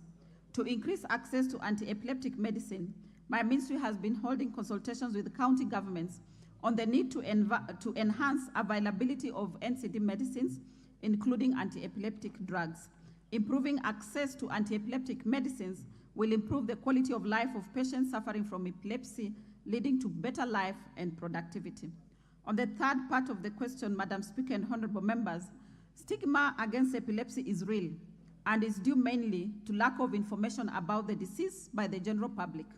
Epilepsy is a priority non-communicable disease for my ministry as captured in our strategy plan for 2022-2026. We have undertaken the following interventions towards epilepsy management and support. We have developed epilepsy management guidelines that will guide healthcare workers on the prevention, control, and management of epilepsy. These guidelines are important in ensuring uniform standard quality care is offered along the continuum of care. The guidelines also include aspects of patient education and self-care that will enable patients to manage their condition better at home. We have also included epilepsy in the training manual for community health promoters. In this module, the CHPs are trained on early detection and referral of patients suspected to have epilepsy to health facilities. The CHPs are additionally trained on how to educate and sensitize the public on epilepsy, hence reducing stigma about this disease. In order to raise the profile of the disease, the Ministry of Health has been encouraging counties to commemorate World Epilepsy Day, that is the second Monday of February, to raise awareness among the public and reduce stigma. Indeed, this year, several counties commemorated the World Epilepsy Day. Sensitization on epilepsy through strategic partnerships with patient groups, media, academia, county governments, and non-governmental organizations, e.g. the Kenya Association of Welfare for People with Epilepsy. Madam Speaker and honorable members, epilepsy prevention and control has already been integrated into the Kenya health policy as one of the priority areas. Further, the ministry has developed a national strategy for prevention and control of all NCDs, including epilepsy. These activities include health system strengthening, advocacy, research, surveillance, partnership, and advocacy specifically for epilepsy. There is a designated focal person to handle matters related to epilepsy at the Division of Non-Communicable Diseases at the ministry. We do, however, request for the increased financial support to enhance epilepsy prevention and control now that I'm in this honorable house. Hold on, CS. Honorable member for Kwanza. What is out of order?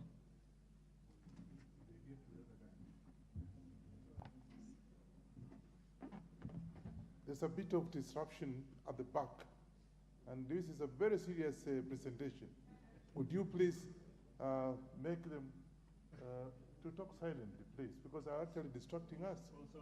The Kamukunji, led by the member for Kapete. Please don't distract honorable member for Kwanza. He wants to hear. CS, please continue. Keep your consultations a bit low. Thank you, Madam Speaker and honorable members. I was actually finalizing on that, and I was putting a request to this honorable house. You are the house that passes our budgets. I would really like to request that we have done allocations for NCDs and request that the honorable members consider it favorably when the next budgeting session comes into place. I thank you, Madam Speaker and honorable members. Thank you. I'll give the first chance to member for Kiambu, then I will give Honorable Gikaria.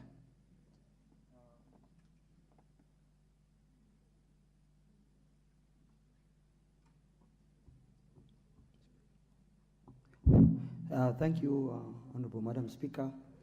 Madam CS, you have said that these drugs are available, and I have a concern from one of my constituencies from Tinganga, namely Elizabeth Njeri Etuku, who has visited Kenyatta National Hospital twice, once in July, and she has not been able to access this medicine.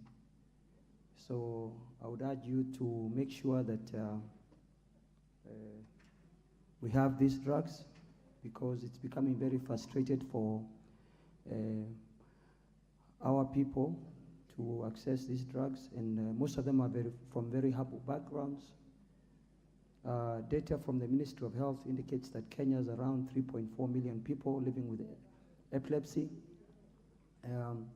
with about 3 million adults and 470,000 children aged between the ages of 0 to 17 years. Honorable Mashua, ask a follow-up question.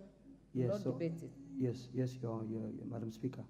So I would urge the CS for Health to please, if you can, you give us timelines when you shall have enough drugs to alleviate these problems. Thank you, Madam Speaker. Thank you. As we get Honorable Gikaria, Honorable CS, ensure you give a correct, timely, and updated information in your responses. Honorable Gikaria. Thank you, Honorable Speaker.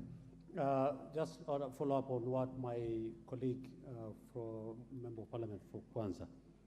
It is important also maybe, Madam Speaker, to give us a direction as to, when the responses are coming from the CSS, and this is a very important session, is that they are very fast sometimes, as to whether we could be having these things in writing so that we could also be reading, as we are not very good, I'm not a very fast learner. So if I had something, I'm just asking, if that the response were here with us, that we could also be following, that would really assist us in making a very meaningful debate and follow-up questions when we want. But all the same, Honorable Speaker, my concern is that can the Cabinet Secretary confirm to us as to when she says that as they are addressing one of the mitigation is to have local manufacturing companies for these drugs, and that is their focus or vision. So by what time are they expecting to have that kind of initiative? Secondly, she has also said about counties providing, she is in touch with counties to be able to provide. What has been the actual response? Is the ministry getting positive feedback from counties in providing? If, Madam Speaker, the counties are unable even to give painkillers at our local dispensaries, how is it that they will be able now to do this? And if the response is negative, what is the ministry doing? And the last, the CHVs again, that they have been trained to be able to handle the epileptic patients. Honorable Speaker, we live around our constituencies, and we don't leave our constituencies. And most of the time, when we go to listen to what the CHVs are doing, epilepsy is one of the diseases that is always avoided and never spoken. Maybe can they do some further training and emphasis on the CHVs to be able to be giving this awareness on how you can handle an epileptic patient. Thank you, Honorable Speaker. Thank you, Honorable Member for Nakuru Town East. And you've raised a very important issue, because I know I have seen the copy of the responses. I think it should be tabled so that the table office can make copies on request by members if they would like to indulge further. Honorable CS. And Honorable CS, kindly note the discomfort of members in accordance to Article 189 of cooperation between the national and county governments, so that you also respond to that issue on the many areas that you're doing collaboration on how effective the county governments will be. Thank you, Madam Speaker and honorable members. On the issue of availability of the anti-epileptic drugs, and I would like to answer it together and globally in terms of availability of drugs, all drugs at health facilities. Madam Speaker and honorable members, we have had challenges in our supply chain. We have had challenges in our key institution, KEMSA, in terms of being able to meet all the essential drugs and supplies to avail them to the counties. Our fill rate has been very low. And the reason being that we have not received payments in time from counties when they do order for supplies. And equally, we have dead stock of COVID supplies that we are struggling with.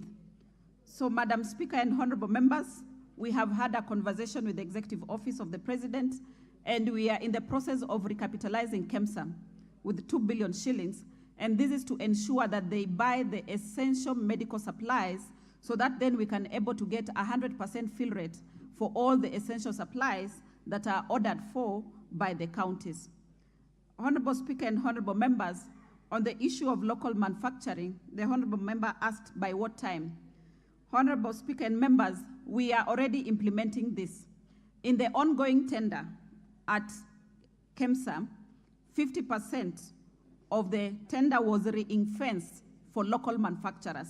That is to ensure that we get good quality products at an affordable price so that we are able to increase our stock availability. Equally, Madam Speaker and honorable members, this month of October, we are launching UHC, and we will start from the 13th to the 20th. 2 of those days, we are having an expo of local manufacturers who shall be showcasing the products that are manufactured locally and that are available for use within the local facilities within the countries. On the question of the responsiveness of counties, Madam Speaker and honorable members, primary health care services is primarily a function of the counties, and we have a shared responsibility in ensuring that we direct the policy, we do the training, and we do capacity building. So far, the relationship through the Council of Governors has been cordial, and we are giving them training in terms of supply chain management for them to be able to order on time, timely ordering, to manage their stock levels so that they are able to be stocked up on whatever is required at the facility level. On the training of CHPs, Madam Speaker and honorable members, the training for CHPs is for them to refer patients to facilities, not to treat. Like epilepsy cannot be treated by a CHP. Theirs is to refer. But equally, we have trained them to provide education to families and communities so that we reduce the stigma that people that suffer from this condition receive within the communities. I submit, Madam Speaker and honorable members. Thank you, Honorable CS. We will make progress to the next question by Honorable Sabina Chege.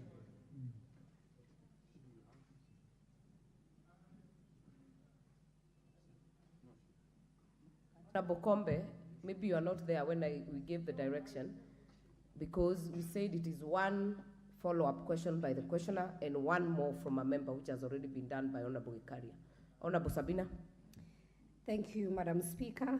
Madam Speaker, I rise to ask question number 157 of 2023 in today's order paper, as it was directed to the Cabinet Secretary for Health. 1, could the Cabinet Secretary outline the pharmaceutical composition of Velo, a nicotine drug packaged in pouches, including addictive nature and side effects of the said drug, as well as the regulatory mechanism that the Ministry has put in place to restrict access to or the sale of Velo drug to minors.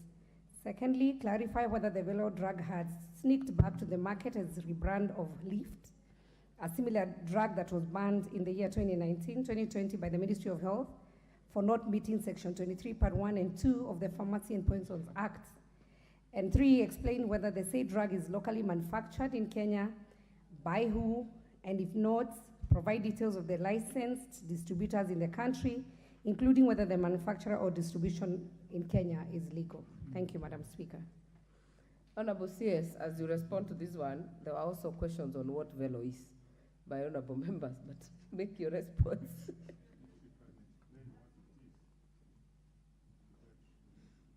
Honorable Wait, Honorable CS. Honorable Madam Speaker, that question will come. For the sake of honorable members, I brought in samples of what Vero is, and I have them. I've not opened them, Madam Speaker, and they are easily honorable member in Kenya. So Honorable Sabina, members can cross over. They just see, but you cannot open because it is addictive. Thank you, Madam Speaker. I want to confirm you've not opened or used it at all. All right, honorable members, let us hear the CS on this product. Those who would want to see it will see it from Honorable Sabina. No.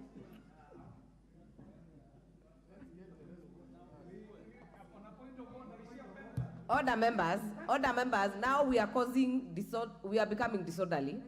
Kindly let the CS make the response.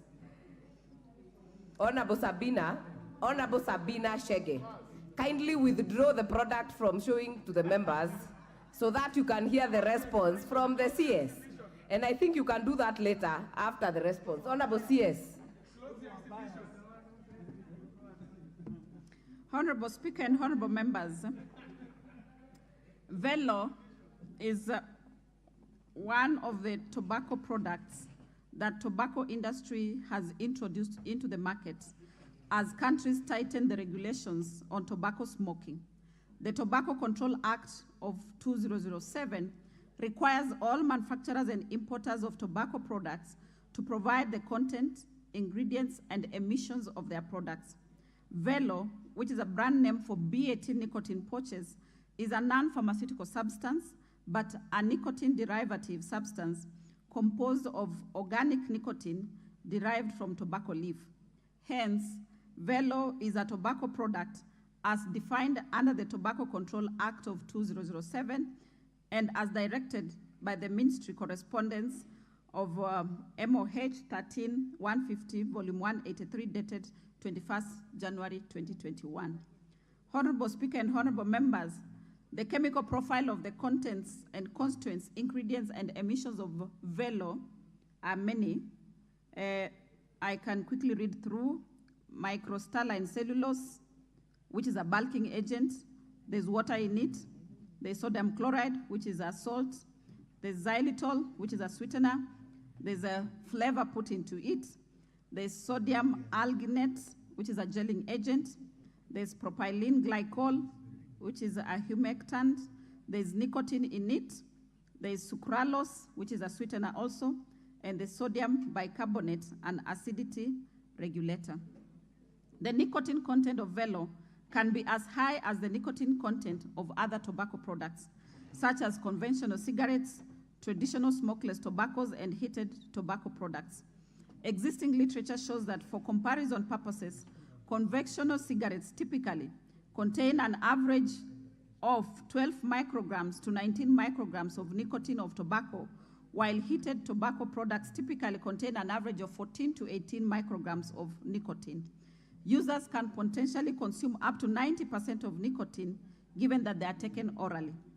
These new product variants contain different flavors and additives, which suppress the strong smell of tobacco and also makes them attractive and acceptable to the users. These flavors are berry, strawberry, menthol, mint, peppermint, lime, spearmint. Some of these novel tobacco products, besides nicotine, may contain other analytes, such as heavy metals, and this may cause toxic to the body. Honorable Speaker and honorable members, the regulatory mechanisms to restrict access to velo, nicotine and its salts are classified as Part 1 poisons under the Poisons List Confirmation Order under Cap 244 of the Pharmacy and Poisons Board, which regulates nicotine and its salts. This informed the initial basis for regulation of nicotine pouches by the brand name Lift. However, Cap 244 excludes nicotine that occurs naturally in tobacco. Therefore, the Cabinet Secretary of Health of then, on the 21st of 2021, directed that nicotine pouches, including Lift, be regulated as a tobacco product under the Tobacco Control Act of 2007 and required that they meet the requirements for tobacco products. Leaf is no longer in the market, but nicotine pouches by the brand name Velo, manufactured by the same manufacturer, BAT, is regulated as a tobacco product under the Tobacco Control Act. The ministry, in collaboration with other ministries and state agencies, are in the process of reviewing the legislative and regulatory frameworks to address the new and emerging tobacco products. This will include the development of legislative and administrative instruments for the regulation of tobacco products' content and emissions, testing and disclosure of content to government authorities and the public. Restrictions of access to and by minors. The sale of tobacco products to and minors is prohibited by the Act, and all sellers of tobacco products are required to verify the age of a young purchaser. Further, the Tobacco Control Act prohibits the manufacturer, seller of objects that resemble tobacco products, which would reasonably appeal to persons under the age of 18 years. The sale of tobacco products via automated vending machines is also prohibited by law to prevent access to these products by minors. Offering tobacco products for free or by sales promotion is also prohibited.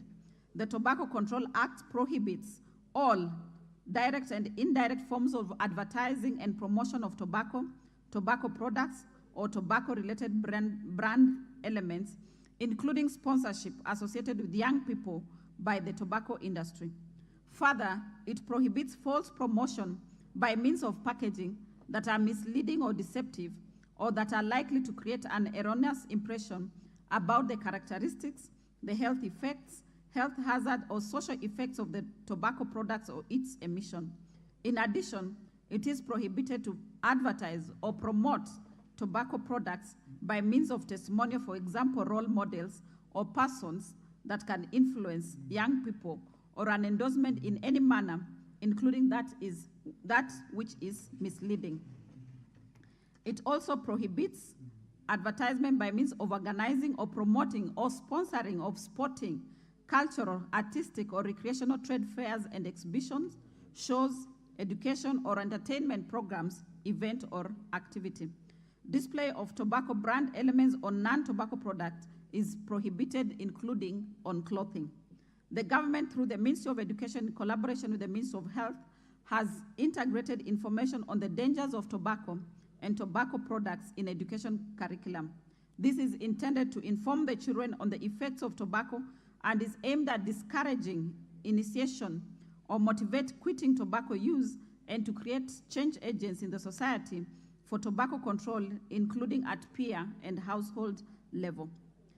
Speaker and honorable members, the second part of the question, whether Velo drug has been sneaked back to the market as a rebrand of Lift, which is a similar that was banned in 2020 by the Ministry of Health due to it not being able to meet Part 1 and Part 2 of the Pharmacy and Poisons Act.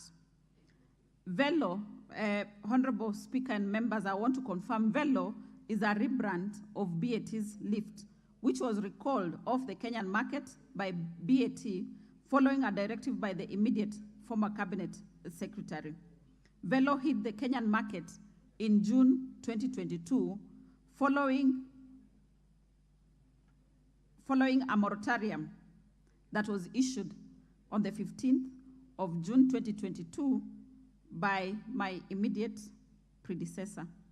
Notably, the said Lift was not banned, but its registration and regulation were changed from Pharmacy and Poisons Act Cap 244 to regulation under the Tobacco Control Act of 2007. On the third question, Honorable Speaker and honorable members, explain whether the drug is locally manufactured in Kenya and by whom, and if not, provide details of the licensed distributors in the country. Honorable Speaker and honorable members, Velo is imported from Hungary but distributed in Kenya by BAT Kenya Limited. British American Tobacco, that is BAT Kenya, is licensed as a tobacco product manufacturer in Kenya and have sought manufacture nicotine pouches in Kenya, but this has not yet started. No local manufacturer of nicotine pouches exists in this country. Therefore, all nicotine pouches are imported. Honorable Speaker and members, I submit. Thank you, Honorable CS. Honorable Sabina. Thank you very much, Madam Speaker, and I want to thank the CS for confirming that what was banned in Kenya is Lift, is what has come through as Velo. Madam Speaker, what had advised then, I would want even the CS to clarify the moratorium that was given by for the predecessor to Lift. That was June 2022, to allow Velo back into the market. And again, having been not manufactured in Kenya, coming from Hungary, why would we as a country allow an addictive, a drug? That means when it says it's addictive, and it's actually very clear, why should we allow a drug to come into this country? Madam Speaker, I am a mother. Madam Speaker, I can tell you, we only have a very slight, if you were to look at this, warning at the back, over 18 only. Even as per the Tobacco Act, Madam Speaker, it says for the side effect, you should write in both English and Swahili, half at the back. If you look at this Vero, it is just slightly, might be a quarter at the back. It also says 30% at the front, and you can see, Madam Speaker, it's very tiny. And the only effect they have said, this product contains nicotine and is addictive. But Madam Speaker, CS having come from the health, she knows that nicotine affects human body in other areas. For instance, the issue of cardiovascular diseases, the issues about affecting the reproductive health, and many other side effects that nicotine has, Madam Speaker. And my question is, why should the ministry allow this drug to be sold in the market? Why did we allow the British tobacco, they are not even producing it here, to import a drug to come into the Kenyan market? Madam Speaker, this government, and especially in our areas, we are talking about fighting addiction. That's why we even have Nakada. This is a drug that is clearly, even if they are saying it's nicotine, written that is addictive, And Madam Speaker, I just walked out here and I sent my driver to go and look for it. It is readily available anywhere. Our school-going children, when they're going back to school, they are buying velo. You've made your point. So, Madam Speaker, I would ask the CS humbly that they reconsider the decision, and this should be banned until it is investigated properly, Madam Speaker, so that we save our generation and we save our young people. I submit, Madam Speaker. Thank you. Honorable Mayaka. Thank you, Honorable Speaker. And Honorable Speaker, I just want to also emphasize and ask the CS, because right now, if you actually compare the kind of velos sold in Kenya to the ones sold in countries like Australia, Kenya has the one that has even a higher level of addiction than other countries. You walk to a petrol station, you can buy it. You go to a chemist, you can buy it. Yep. And they actually don't even ask for an ID when somebody buys velo. And so I just want to support and emphasize and ask the Madam CS to reconsider and have a total ban on velo. Because I can tell you for a fact, out of experience and experimenting, just to understand what velo does. For 5 minutes, it takes you to heaven and then quickly brings you back down to earth. So it is not a good product, for sure. And you need to Honorable Mayaka, I do not want to ask how you know that, but I will say, Honorable CS, there is a lot of interest in this matter, and I think the one issue that you should really address is why the reintroduction of an already withdrawn product, despite having another name, hits the same market, because there was a reason why it had been withdrawn. So I will indulge the Chair of Health Committee for 2 minutes, maximum. Chair, thank you. Honorable Speaker, thank you. And CS, thank you for the responses. But in your response, you refer to the Tobacco Control Act of 2007. And you know, when you look at the Tobacco Control Act of 2007, it talks of tobacco at that time, where we had maybe smoking, but even the smoking now has even gone through, there are various forms. You have electrical cigarettes, and now we also have these pouches. My question, because even as members raise, you know the onus is on this House to make amendments to the Tobacco Control Act. I want to know this from the CS. And you see, like now, even in the tobacco control, even the tobacco fund is supposed to put some tax measures to include even phenol and others that are considered to be nicotine or tobacco-like substances. Thank you, Chair. When do you intend to bring to the House the amendment to the Tobacco Control Act 2007? Thank you, Chair. And even as you respond, yes, I think, Honorable Chair, you have alluded to it. The lawmaking house is not outside this House. It is in this House. So I also hope that we take our responsibility. Honorable Member for Thika, I will indulge you for a minute. Follow-up question, not debate.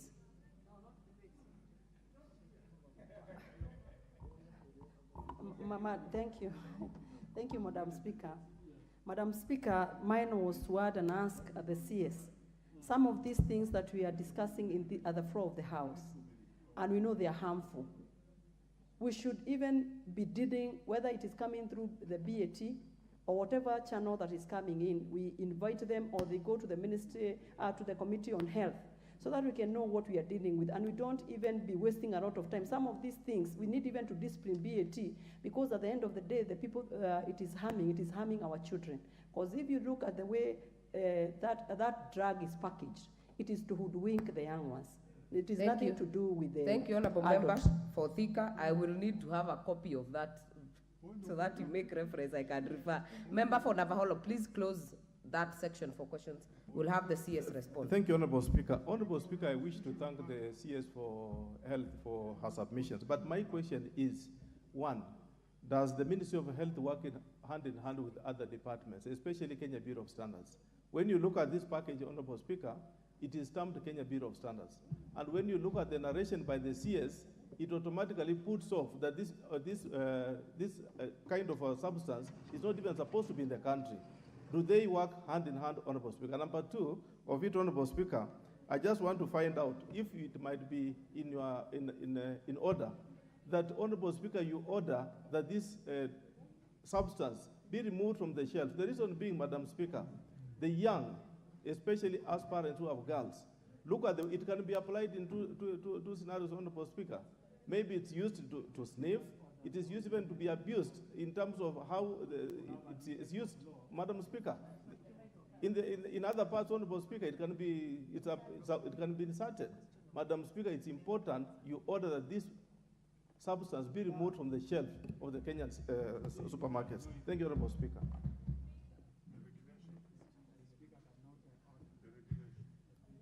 Honorable members, I want to close this. Member for Rueda, Honorable Obo, what is out of order? Speaker, nilikuwa nasema waziri atueleze wale wakiendelea kuuza vero, sisi kule Lamu tungang'ang'ana kutafuta dawa ya kuondoa ile hamu ya matumizi ya madawa ya kulevya, na inakuwa mpangilio mrefu. Nimeomba kutoka bunge la 12 mpaka sasa, barua zote nimefanya tuletewe methadone na hatujaletewa, na huku tunaendelea kuuza vero na sisi kule tunamalizika na cocaine. Tunatafuta ministry tuletee hiyo methadone pale Lamu East. Kwa hivyo mna mipangilio gani ya kutuletea hiyo methadone ambayo nimeomba kwa muda mrefu mpaka leo haijaletwa Lamu East Faza Hospital? Honorable CS, please make the responses.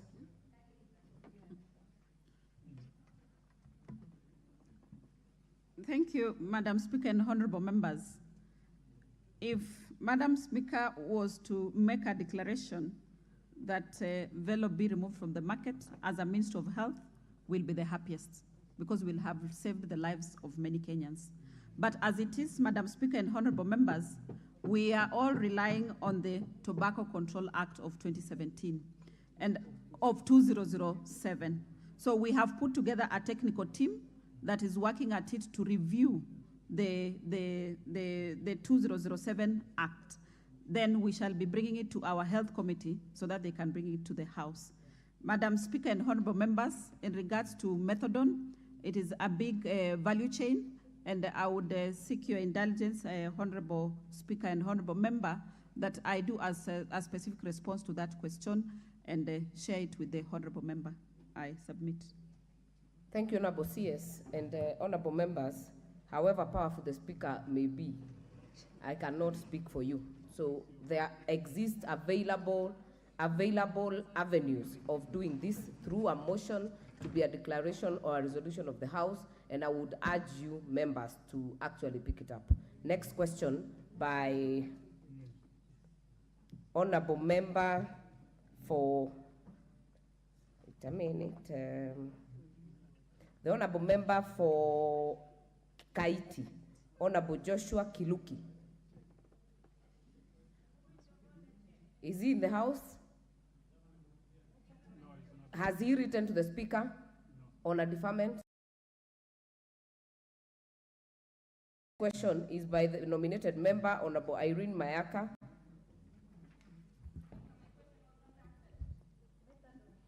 Thank you, Honorable Speaker.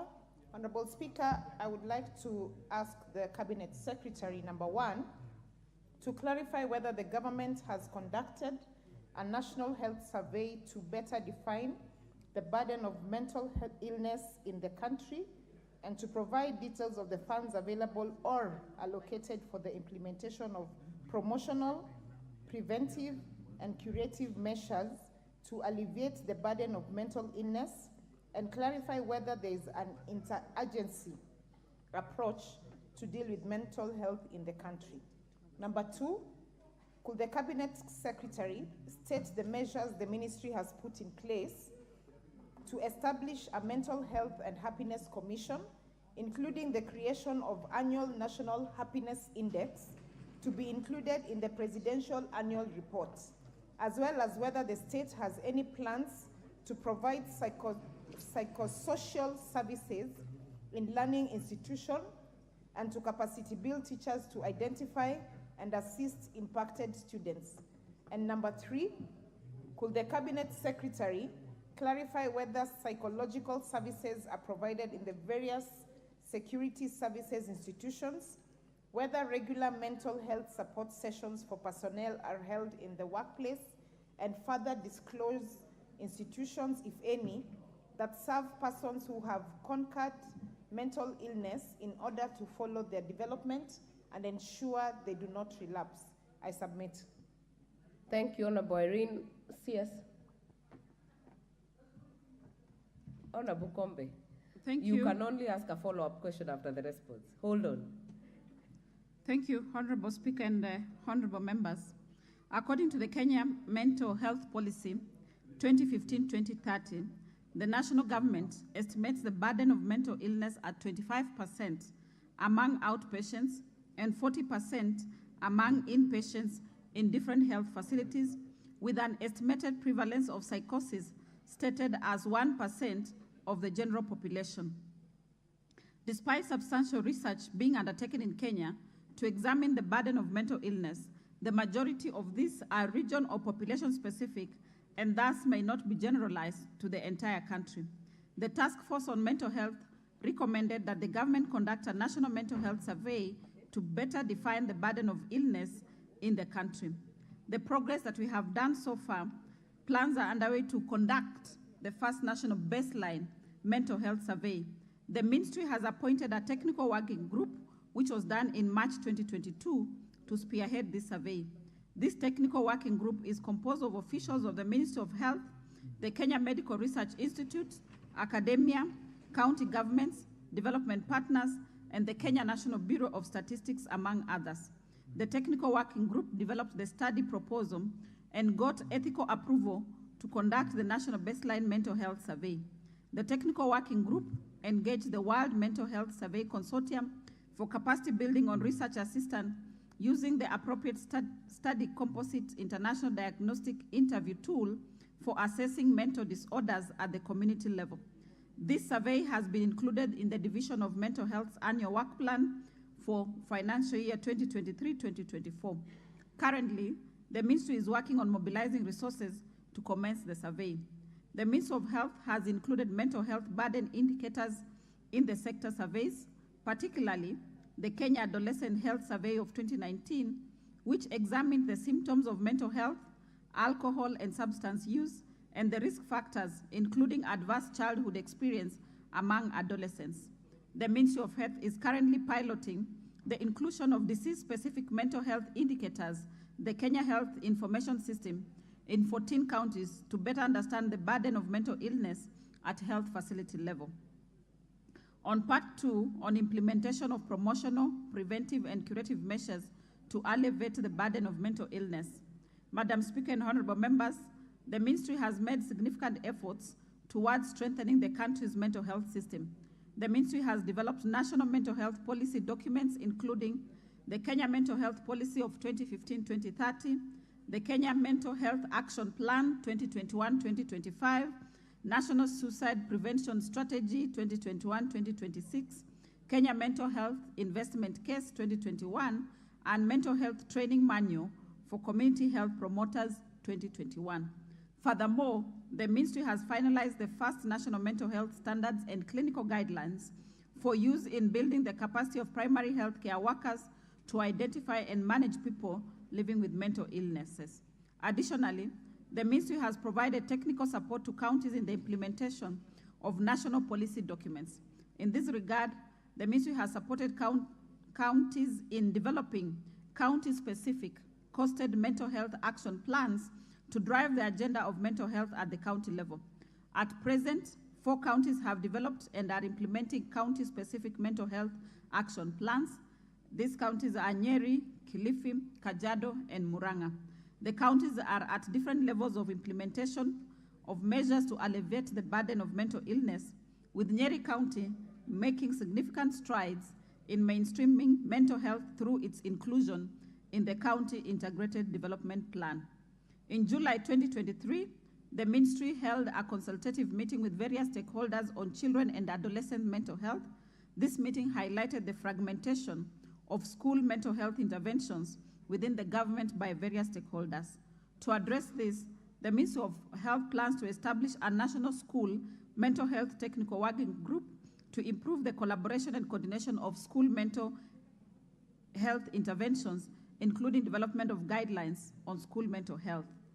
The second part, the measure the ministry has put in place to establish a mental health and happiness commission, including creation of annual national happiness index to be included in the presidential annual report, as well as other states has any plans to provide psychosocial services in learning institutions and to capacity build teachers to identify and. Honorable Speaker and honorable members, the Task Force on Mental Health 2019 identified the absence of a unified mental health leadership and governance structure in the country and made a recommendation for the establishment of a National Mental Health and Happiness Commission, which will be the overall mental health authority in the country. This commission will be tasked with monitoring the state of mental health and happiness among Kenyans using an annual happiness index to help guide public policies. At present, this commission is not in place. However, progress has been made towards strengthening the mental health leadership and governance structures in the country. This has been undertaken through the following: creation of the Office of the Presidential Advisor on Mental Health. This was done in 2021, tasked with the implementation of recommendations by the Task Force on Mental Health. However, the term of the first Presidential Advisor on Mental Health ended. So far, the office is vacant, and names have been submitted for possible consideration. 2, the Kenya Mental Health Amendment Act 2022 provided the legal framework for the establishment of mental health leadership and governance structures at national and county level.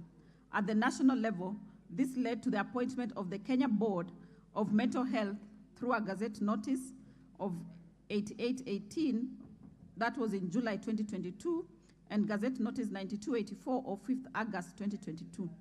The Kenya Board of Mental Health serves as the oversight authority for mental health and has an important responsibility towards improving the mental health of the population and safeguarding the rights of persons with a mental illness. Madam Speaker and honorable members, at this point I would like to respond to a question that had been raised earlier regarding the operationalization of the Mental Health Board. We have made strides in the operationalization, and so far we are waiting to inaugurate the board upon our supplementary budget being approved that has put in place the funds that will be used by this board. At the county level, Madam Speaker and honorable members, the Act gives provision for appointment of county mental health councils mandated to spearhead all matters relating to the status of mental health and mental illness in the county. However, the counties are yet to appoint their county mental health councils.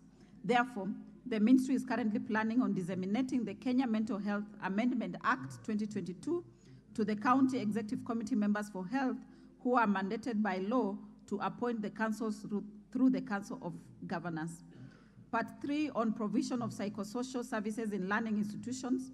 Honorable Speaker and members, globally, it is estimated that 50% of mental health conditions developed by the age of 15, and 75% of mental health conditions have developed by the age of 25 years. Furthermore, the Task Force on Mental Health identified children and adolescents as a special population in mental health who require targeted intervention. In this regard, the following recommendations were made. Youth counselors should be employed in primary schools to provide counseling services. School nurses should be required to undertake training on youth and adolescent health in order to better meet the needs of adolescents. Build capacity for teachers to identify and help the affected children in schools. In implementations of this recommendation, the ministry has made the following progress. In 2022, the ministry, in collaboration with the Office of the Presidential Advisor on Mental Health, was able to support an initial multi-sectoral workshop towards development and implementation of mental health literacy curriculum for teachers. The Ministry of Education is represented also in the National Mental Health Stakeholders Forum and National Multi-Sectoral Suicide Prevention Committee to enable collaboration on safeguarding the mental health of students in learning institutions. In July 2023, the ministry held a consultative meeting with stakeholders on children and adolescents' mental health. This meeting highlighted the fragmentation of schools' mental interventions within the government's stakeholders. To address this, we have established a school National School Mental Health Technical Working Group to improve the collaboration and coordination of school mental health interventions, including the development of national guidelines on school and mental health. The third bit of the question, to clarify whether psychosocial services are provided in various security service institutions, whether regular mental health support sessions for personnel are held in the workplace, and further disclose institutions, if any, that serve persons who have conquered mental illnesses in order to follow their development and ensure they do not relapse. Madam Speaker and honorable members, the Task Force on Mental Health identified security personnel as a special population who require consideration and attention, as their needs may not be fully addressed by primary health services. In this regard, the task force has made the following recommendation. Different security service institutions must provide psychosocial services for both managers and staff of disciplined institutions. The institutions should establish regular staff support sessions on mental health in workplace for the officers. The ministry should continue mainstreaming mental health in all sectors, including the disciplined forces. On implementation of this recommendation, we have made the following progress. The National Workplace Mental Wellness Guidelines were developed with input from the National Police Service. These guidelines have been finalized and due for launch this October.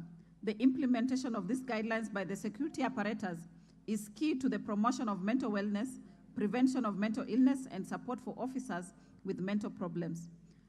Madam Speaker and honorable members, in the Shakahola incidents, the Ministry of Health nominated 7 psychologists and 2 psychiatrists to support the Directorate of Criminal Investigation in provision of mental health and psychosocial support services to those affected, including security officers. The National Police Service is represented in the National Mental Health Stakeholders Forum and National Multisectoral Suicide Prevention Committee to enhance collaboration on mental health matters. I submit, Madam Chair and honorable members. Thank you, Honorable Mayaka. Thank you, Honorable Speaker, and I'd just like to thank the CS for her very comprehensive responses. I, however, have a follow-up question, especially on the recommendation that you shared in terms of having youth counselors in schools. And the reason why I'm asking this, Madam CS, is because we've had so many cases of suicide in schools. Where I come from in Nyamira and Kisii, on a daily basis on the radio, you hear cases of children who have committed suicide. So what I want to ask is, for example, we do have PE as being part of the timetable in schools. Why can't we have guidance and counseling also being part of the timetable so that it doesn't become optional? Because in most cases, it's very hard for you to find someone volunteering to go and see a guidance and counselor because they feel they have a problem.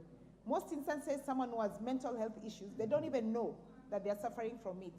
Case in point, Madam CS, is like yesterday when we had the issue about irregigals and the mysterious disease that, as at today, has affected 95 students. So my question is, for the rest of the students who are not affected in school, who is ensuring that a guidance and counselor is speaking to them so that that does not then affect them mentally? So 2 issues there. One, on why can't we make mental health and guidance and counseling become part and parcel of the timetable in schools? And secondly, proactive measures when schools get affected by issues like what happened in irregigals. Thank you. Those are enough. Honorable Kombe. Thank you, Honorable Speaker. Madam Speaker,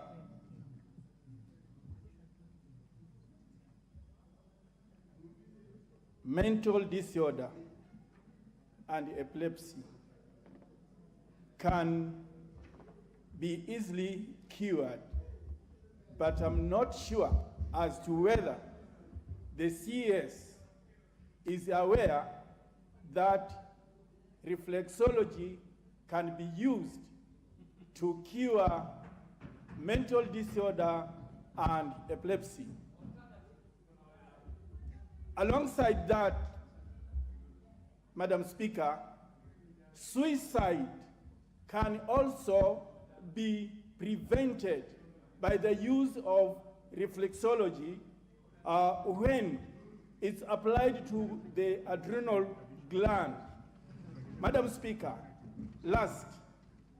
Ask the question. If I have already asked the question, but now I want to add, are there any plans for reflexology to be taught in our KMTCs alongside physiotherapy? Thank you. Honorable members, let us not answer for the ministry. We ask follow-up questions. Honorable CS, please respond.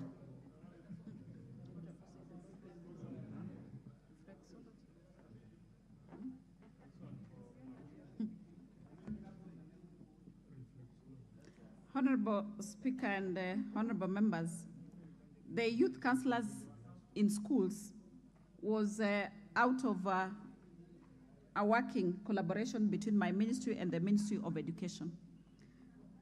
The curriculum development is a function of Ministry of Education.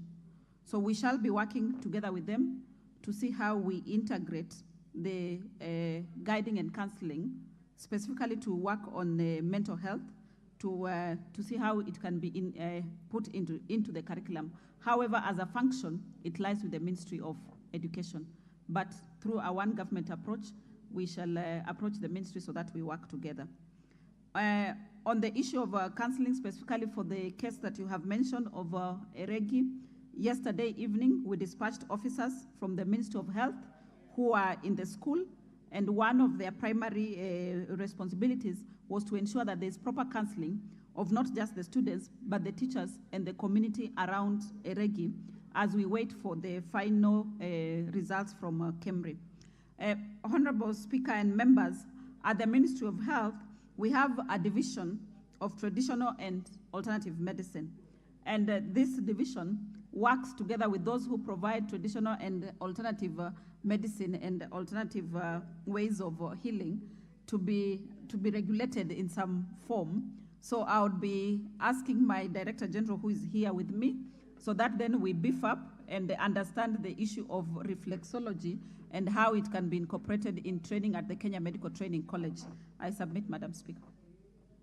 All right, thank you, CS. We'll go to the next question by the member for Kabete, Honorable James Wamashukuru.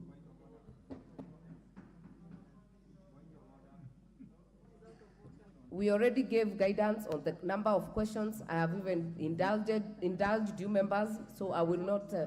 Member for Tetu, you were actually on your phone when the CS responded to your issue directly. So kindly, Honorable Wamashukuru, take the floor. Thank you, Madam Speaker. This is question number 307, year 2023. Could the Cabinet Secretary explain why the National Health Insurance Fund does not provide a medical insurance health cover to facilitate intersex person undergoing gender transformation? Honorable CS. Honorable Speaker and honorable members. And while at it, Honorable CS, please educate these members on what an intersex person is, because I can already hear the member for Nyando shouting LGBTQ. Kindly educate the House on who an intersex person is. Thank you, Honorable Speaker and honorable members. The National Hospital Insurance Fund procures benefits for its members, irrespective of their status, gender, sex, race, age, marital status, and pregnancy. As per the provision of the Bill of Rights, in this regard, a medical insurance cover and the scope of benefits therein are available to all members as guided by the policy provisions on the strategic procurement of medical benefits. The current scope of procedures covered under the surgical benefit package includes surgeries related to intersex persons. The healthcare provider is required to give clinical justification of the procedure to be undertaken. The request is taken through a pre-authorization process to verify the clinical indication. This scope of cover has been contracted since July 2022. Honorable Speaker and honorable members, we have a specialty which is pediatric surgery, procedures for urethroplasty, for hypospadiasis and epispadiasis. It is a complexity measure and currently the NHIF is doing reimbursements of 120,000 for those surgeries.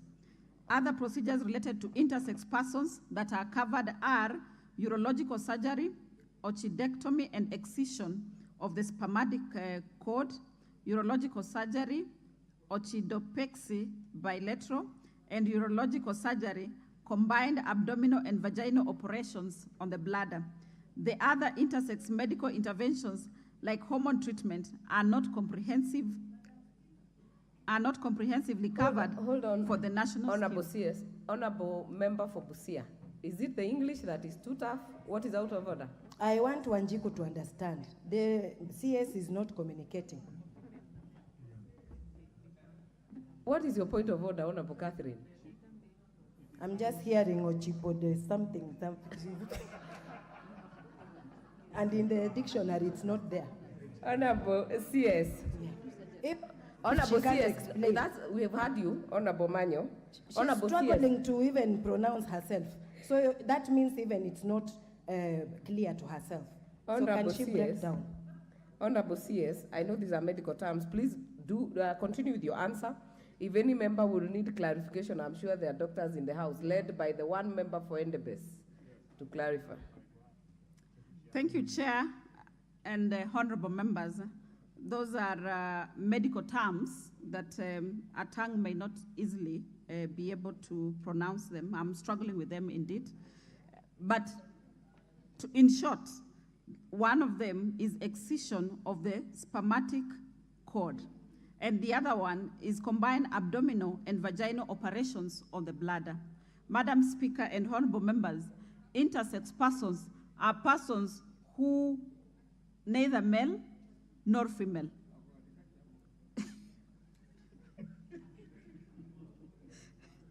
Madam Speaker and honorable members. Honorable members, I can hear you shouting very derogatory terms to the CS, and you're distracting a member for Buri. And by the way, just for your information, in the last census, we actually had a column for intersex persons in this country, and there were registered 1,400 and something. So I think let us give the CS the moment to finish, and then we'll ask a few follow-up questions. Thank you, Madam Speaker and honorable members. The other intersex medical interventions we have, like hormone treatment, are not comprehensively covered under the national scheme. The fund will be conducting a benefits review process this October 2023 to see if there's a possibility of inclusion of this. We request your input on enhancing the scope of cover for intersex persons based on the 12-point prioritization criteria and the health technologies assessment evaluation. However, Honorable Speaker and members, I need to mention that we have developed an essential benefits package. This essential benefits package does not discriminate against anyone. It has no limitations, it has no exclusions. I therefore seek the support of this House in assisting us with the reforms at NHIF. I submit, Madam Speaker. Thank you, Honorable CS. Honorable Amashkuru, do you have a follow-up question? If not, do you have a follow-up? If not, I will give your chance to the member for Endebess to give a point of information. Very quick.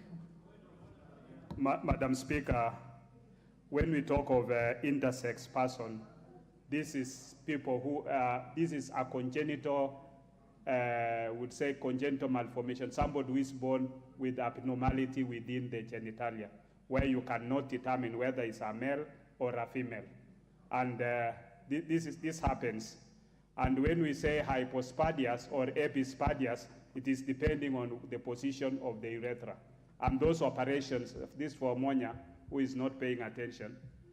And when we say we're doing those operations in terms of orchidopexy, in Tanzania they say teramusha kende, operation teramusha kende. You're bringing it down because it's up there. So these are from the socket downwards. So I think you get it now there. We get it, Honorable Member for Honorable Member for Endebess. And I think that was for Honorable Manyo. I hope you can get the answer if you didn't hear everything, so that you can refer to for your explanation. Follow-up question by Honorable Umi. Thank you, Madam Speaker. In the same breath of NHIF cover for vulnerable people, I also wanted to ask the Cabinet Secretary what the benefits for persons with invisible disability like autism, dyslexia, and ADHD, because the cost of therapy is very high. Thank you. Thank you. That is very quick and precise. Member for Funyula. I also just wanted to follow up on the same issue, whether NHIF cover also covers matters related to treatment for inability to bear children, both male and women.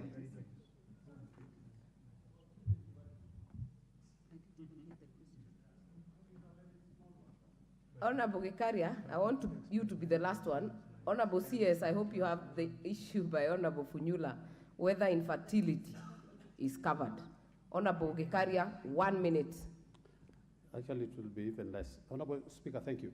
It's just to ask, in law, we have alternative dispute resolution, where you can get other means.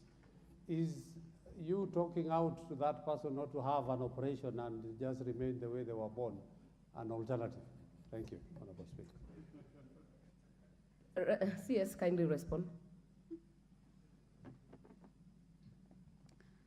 Thank you, Madam Speaker and honorable members.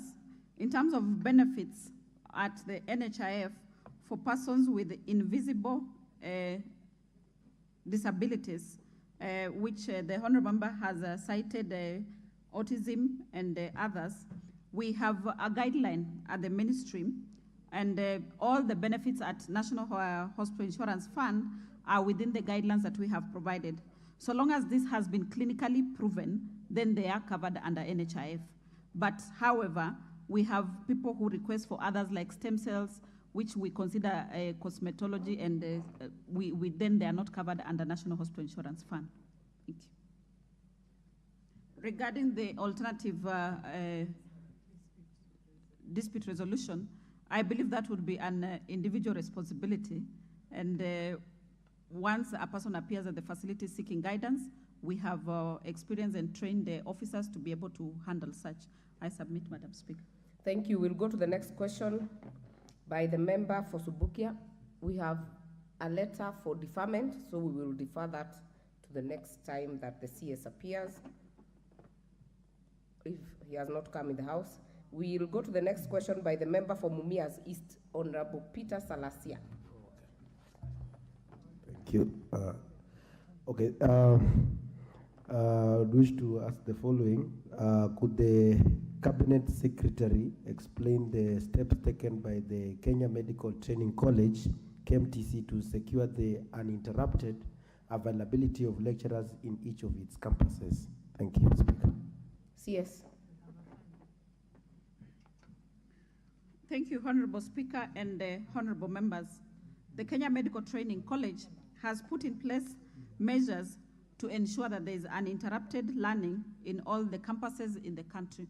And thank you to this Honorable House that in the budget estimates for financial year 2023-2024, the college was allocated 804 million to address the staffing shortage.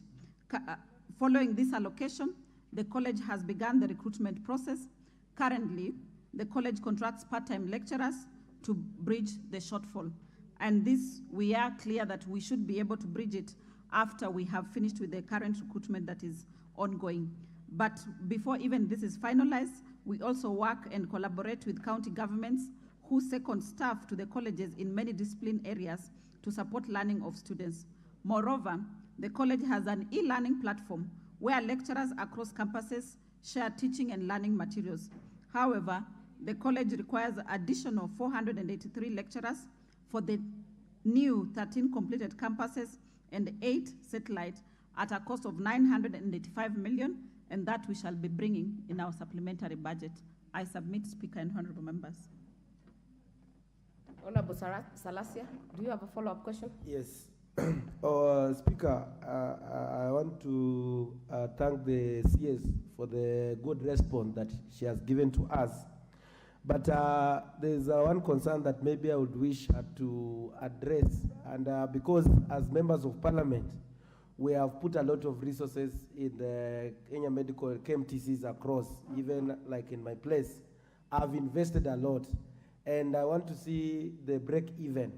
And you realize that if I can have only like 400 students, it's not enough for me, because if it's the classes I have, if it's what I have.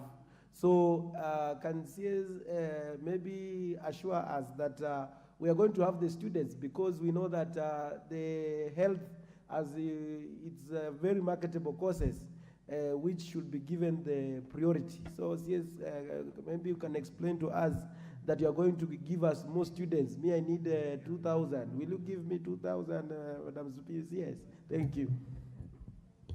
We'll have one more follow-up question by Honorable Sunkuli. And honorable members, you know we have business to transact up to 9 p.m.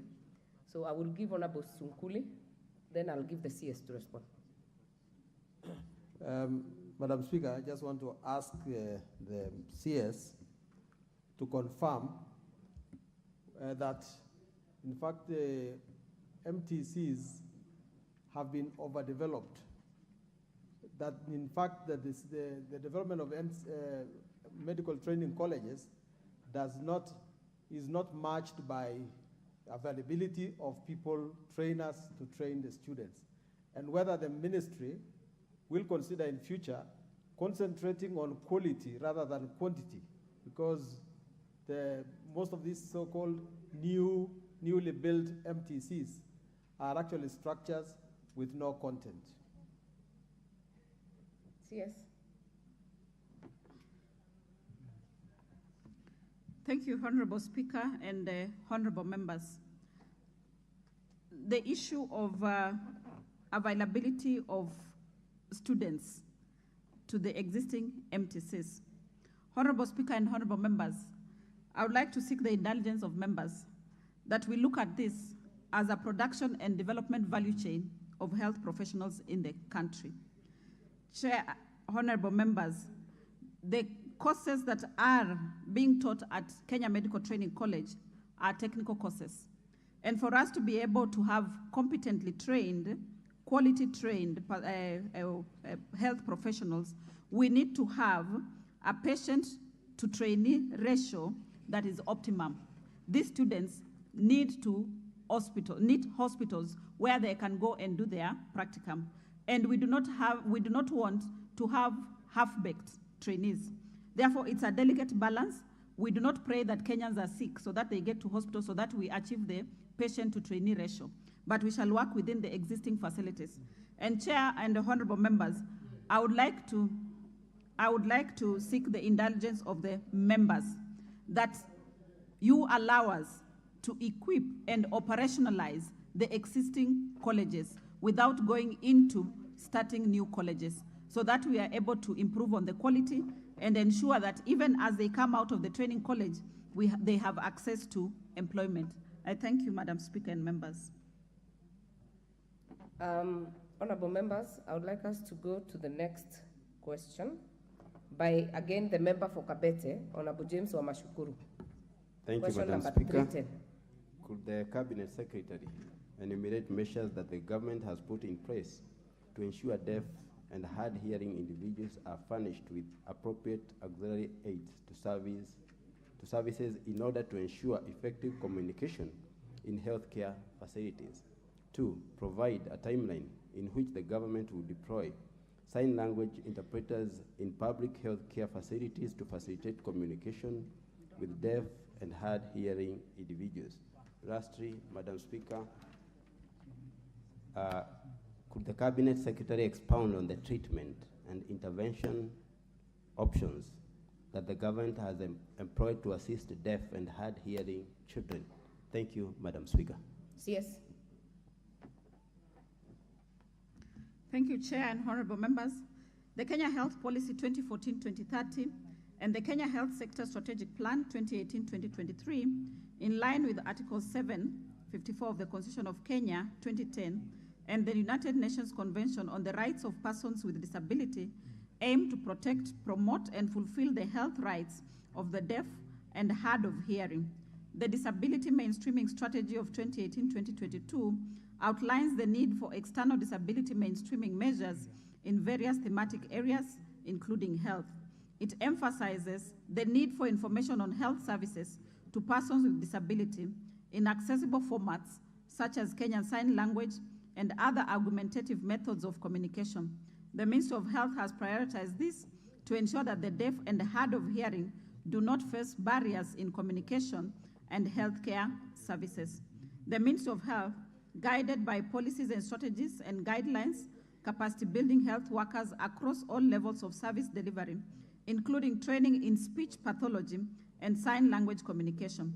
This critical intervention is bridging the gap in access to trained and registered sign language interpreters who are few in the country.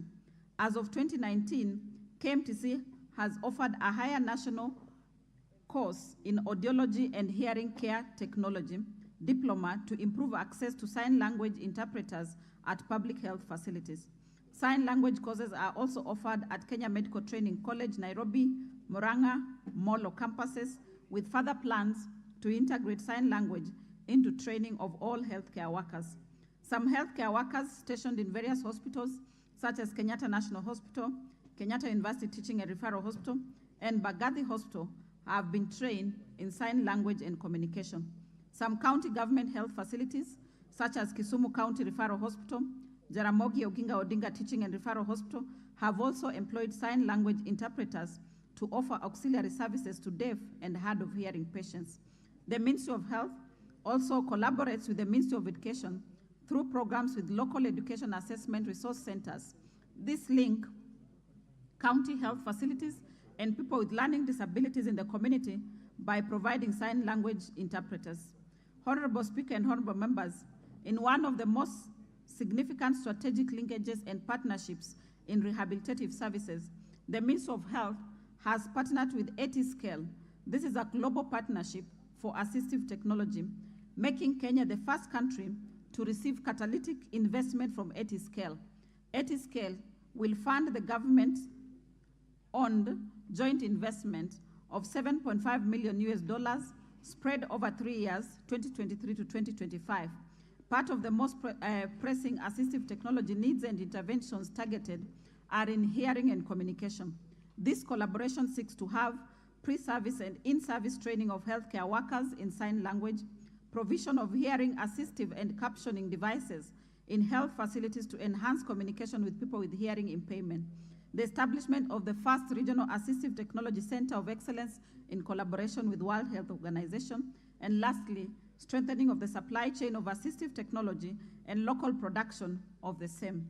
Part 2 of the question, Honorable Speaker and honorable members, the plan for ear and hearing care 2023-2028 focuses on enhancing capacity building and training healthcare workers as one of its objectives, including sign language. Upon graduation, the Ministry of Health will deploy these healthcare workers to public health facilities. Honorable Speaker, the integration of sign language into the curriculum in all institutions offering health sciences is vital in helping build a proficient workforce in communicating with and serving the deaf and hard of hearing individuals. There are 4 speech and language pathologists in the public sector and 6 in training. The ministry has prioritized training of more healthcare workers in sign language, and numbers will improve in the coming years. As you can see, Madam Speaker and honorable members, the 6 and the 4 are not able to be in all facilities within the Republic of Kenya. On the third question, expound on the treatment and intervention options that the government has employed to assist deaf and hard of hearing. Honorable Speaker and honorable members, NHIF covers hearing aids for students in public and secondary schools under the EduAfya scheme. We also have treatment like hearing aids and Coachella implants, among other assistive devices. Coachella implants are available, which are surgically implanted devices that provide sound signals to the brain for people with severe hearing loss in one or both ears. However, there is a point of order, Honorable CS. Honorable KJ. Madam Speaker, I want to just come back in like the Honorable Catherine Omanyo did, just to understand some of this jargon that is being spoken.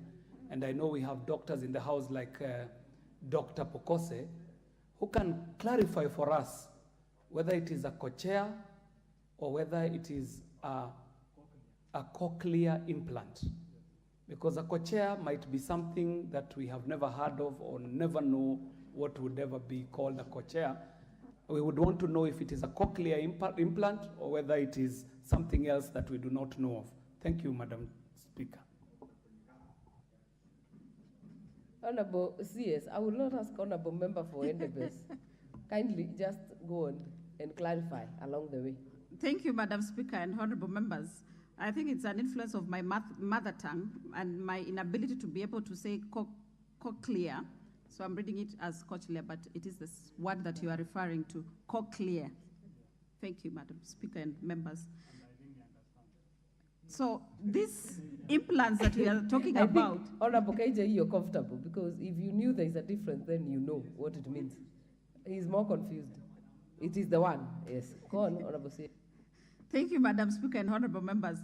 These cochlear implants are available, which are surgically implanted devices that provide sound signals to the brain of people with severe hearing loss in one or both ears. However, they are costly, and only 2 surgeons based at the Nairobi Hospital and Mpisha Hospital perform this surgery in the country. The ministry has trained health workers deployed in the ENT departments of the national referral hospitals, such as Kenyatta National Hospital, Kenyatta University Teaching and Referral Hospital in sign language, therefore ensuring that healthcare workers can communicate effectively with patients who are deaf and hard of hearing.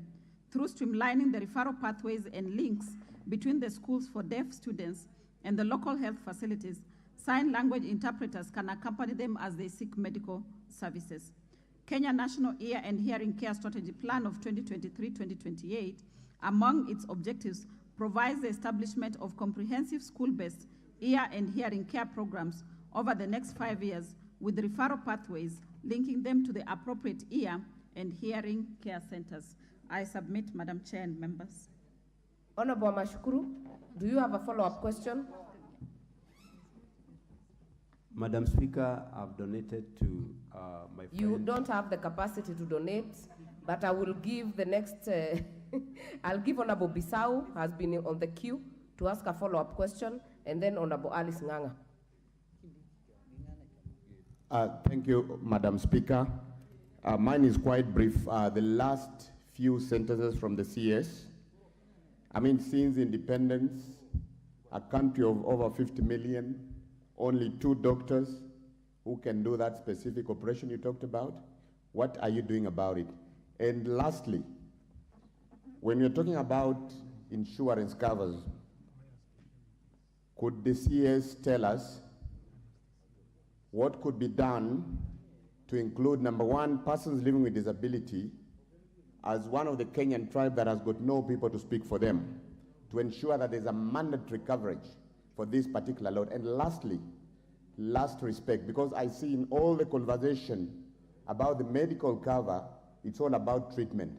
But what about the last respect, where most members here spend very considerable amounts and time to try and fundraise in order to give people the last respect for the people we present? Thank you, Madam Speaker.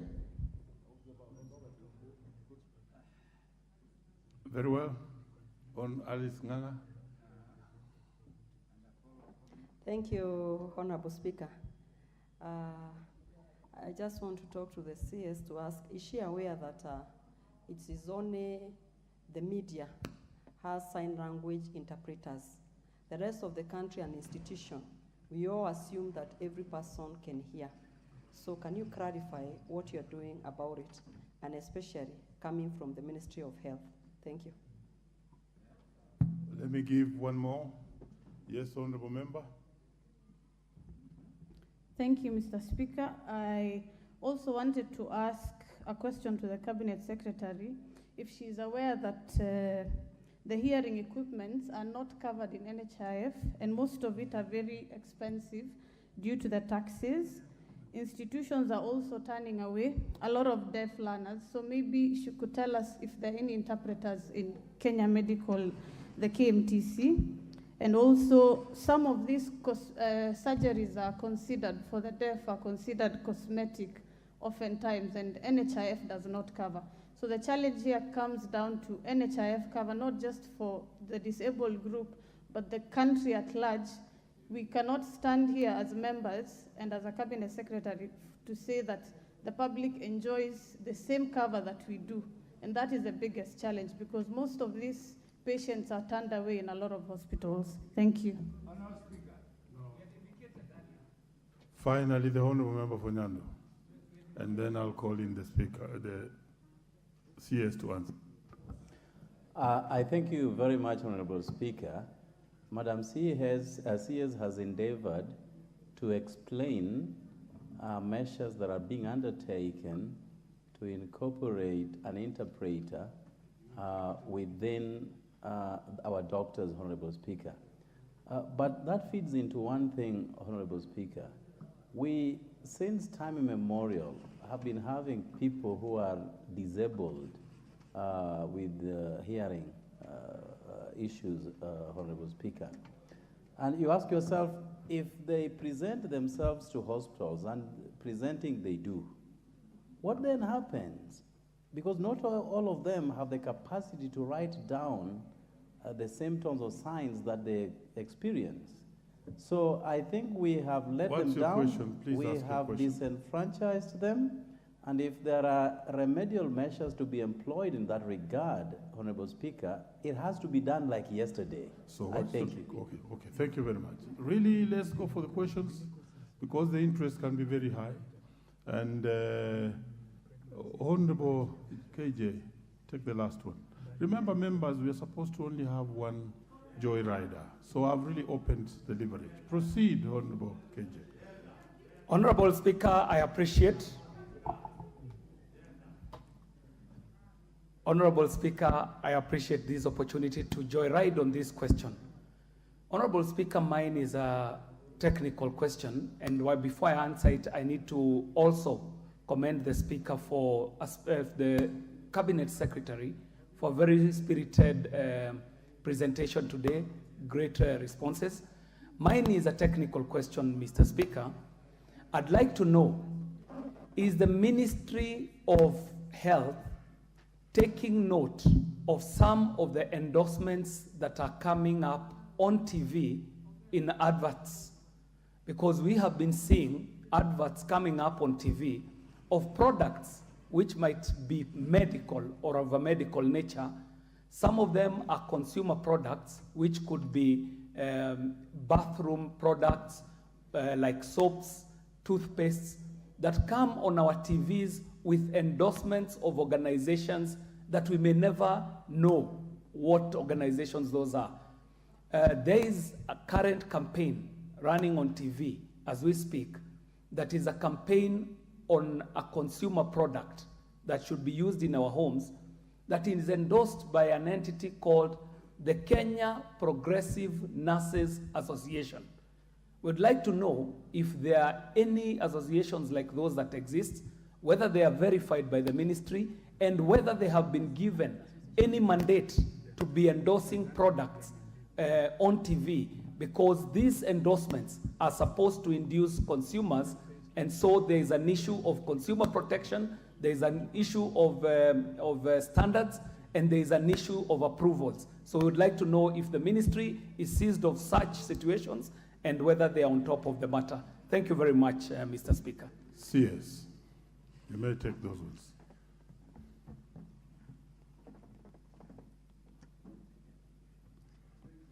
Thank you, Chair, and honorable members.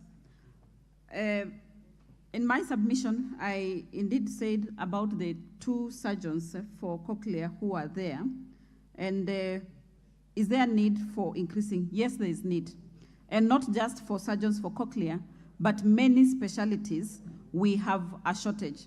For example, anesthesiology, we have a shortage. The increasing NCDs, we have a shortage of specialties to manage them. At the ministry, what we are doing is that we offer postgraduate training to doctors who are willing to go into the subspecialties.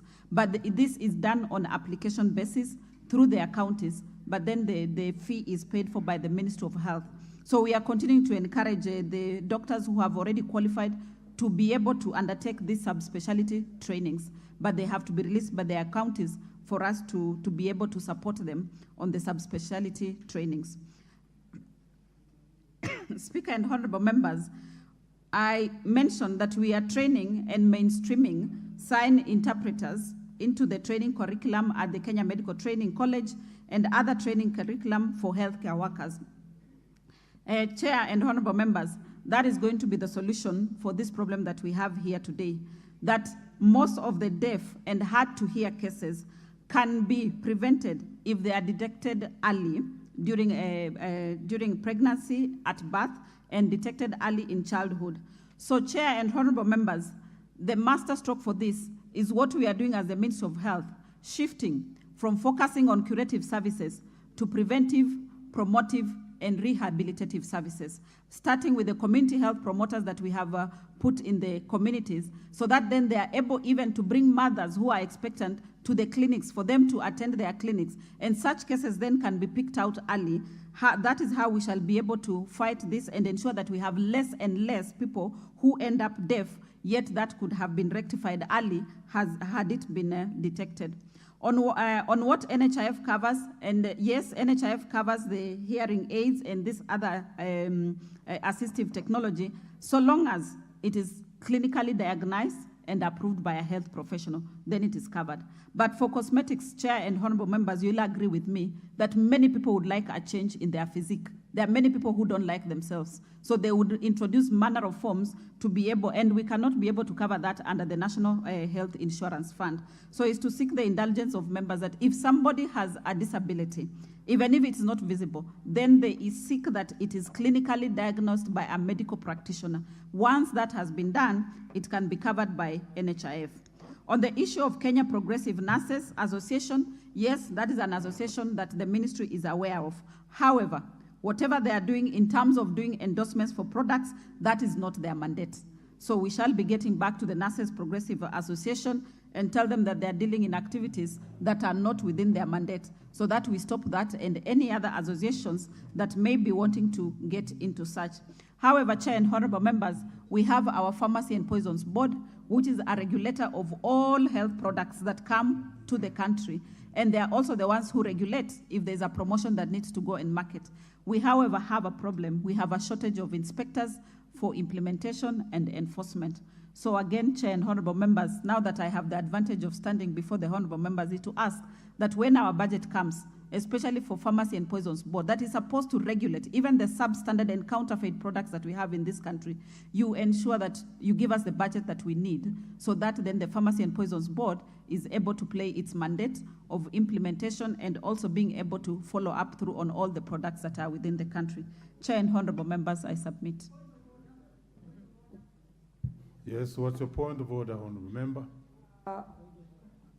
Mr. Speaker, she did not clarify when do we expect sign language interpreters to be at hospitals so that when the patients go, they find somebody who is interpreting to them on as they speak, or because they cannot be able to speak, somebody who they will be talking to so that the doctors can understand them. That's what I asked.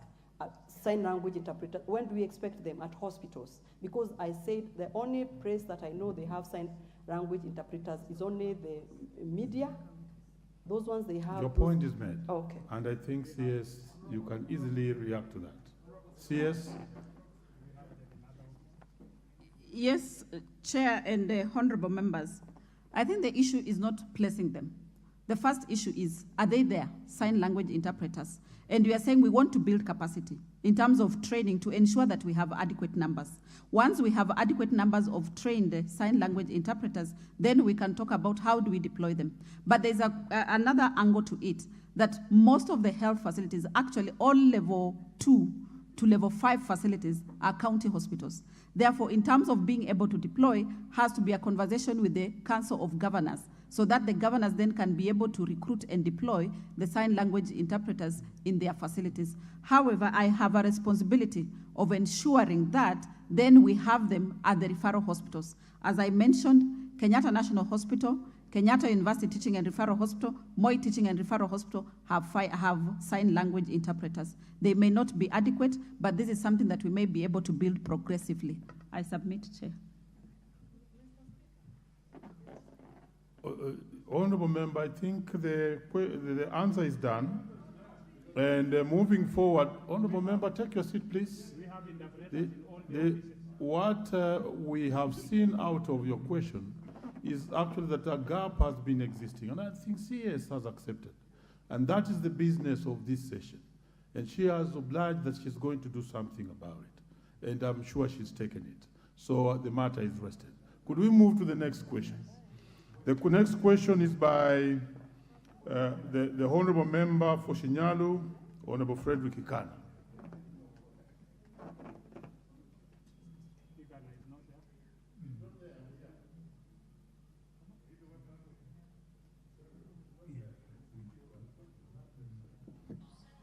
Sorry, Honorable Members.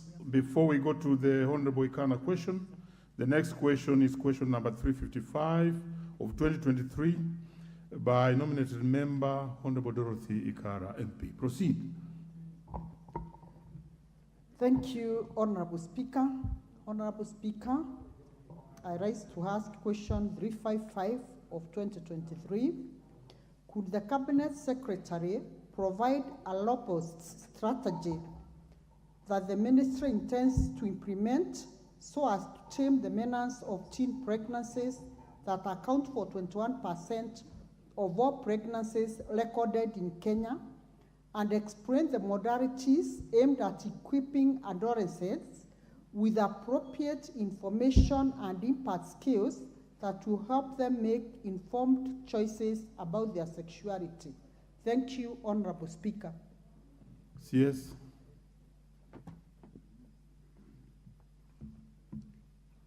Honorable Speaker and honorable members, the Ministry has made significant efforts in reduction of teenage pregnancies as evidenced in the recent Kenya Demographic Health Survey of 2022, from 18% in 2014 to 15% in 2022.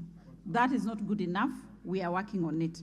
The report is being reviewed with counties and strategies tailored to be county-specific, focusing on counties that have the highest burden of teenage pregnancies, and that is the Samburu County, which has the highest at 50%, and Nyeri County has the lowest of 5%.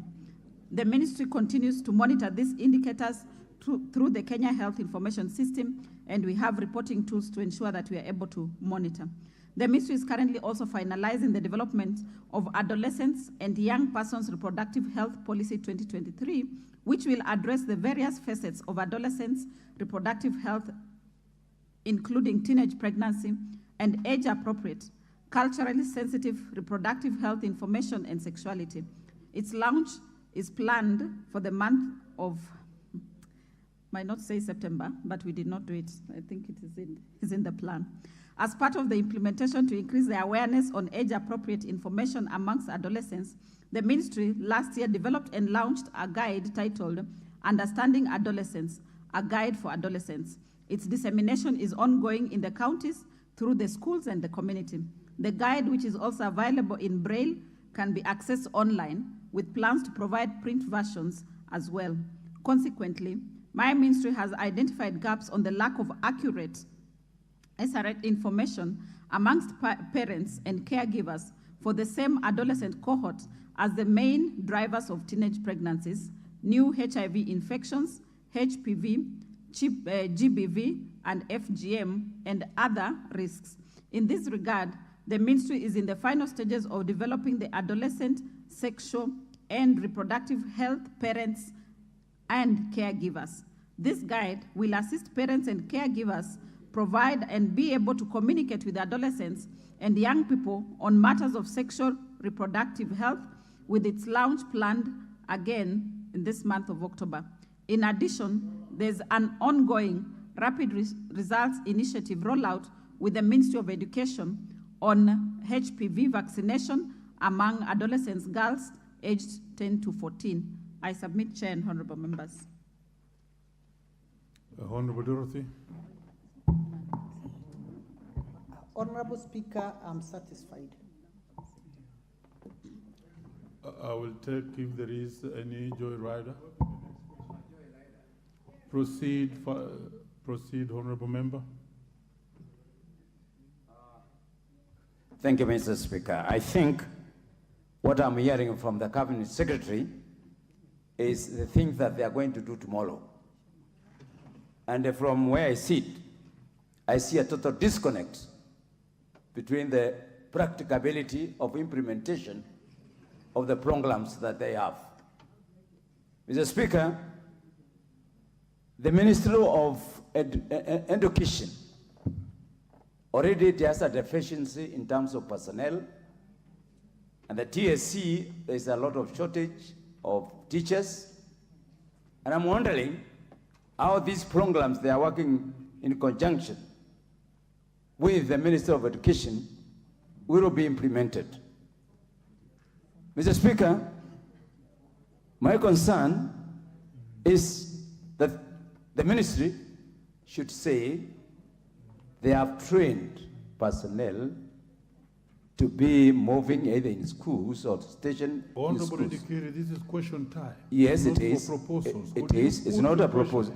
Because the question I want to ask. Ask the question, and we The give question is, what have you done in terms of building capacity for health-informed resources, personnel who will disseminate this knowledge that we are asking that need to be put and our teenage children be educated on? Cabinet Secretary.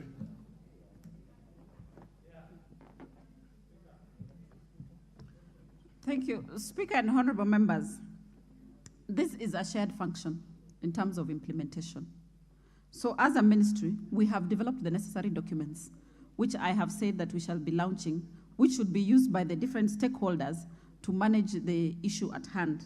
So for the Ministry of Education, I'm sure they have a budget to it in terms of implementation. We have a budget to it, a small one though, but also the county governments play a very critical role in implementation.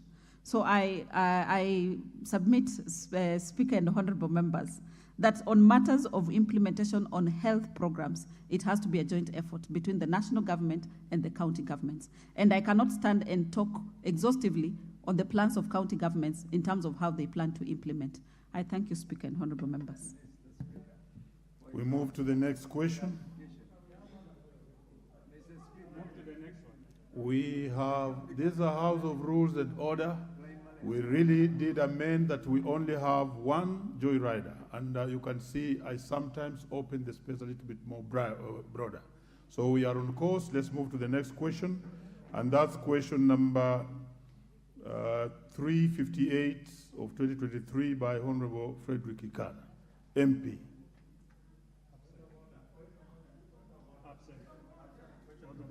The honorable member being absent and having not written any document or letter that any other member asked the question on his behalf, the question is dropped.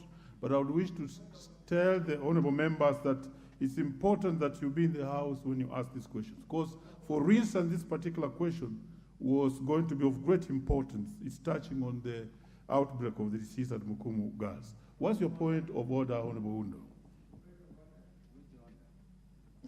Yes, we agree we have made rules, and the rules must be respected at all costs and at all time. But I've sat here the whole afternoon because this particular question had, we the people of Samia Funyula constituency have got immense interest in this matter because the teacher referred to Madam Juliana Brenda Mujema of TSC number 467050, ID number 1870916. Hailed from Funyula constituency, and unfortunately was the only teacher who lost her life. That's why I had really wanted, sat here throughout, so that I could listen to the response by the CS, and if she has no response, if she would be kind enough to even offer any kind of response to the family so that they can close the matter that have been agonizing for so long. Thank you, Honorable Speaker. Honorable Undo, you have just brought back the same question through a point of order. Honestly,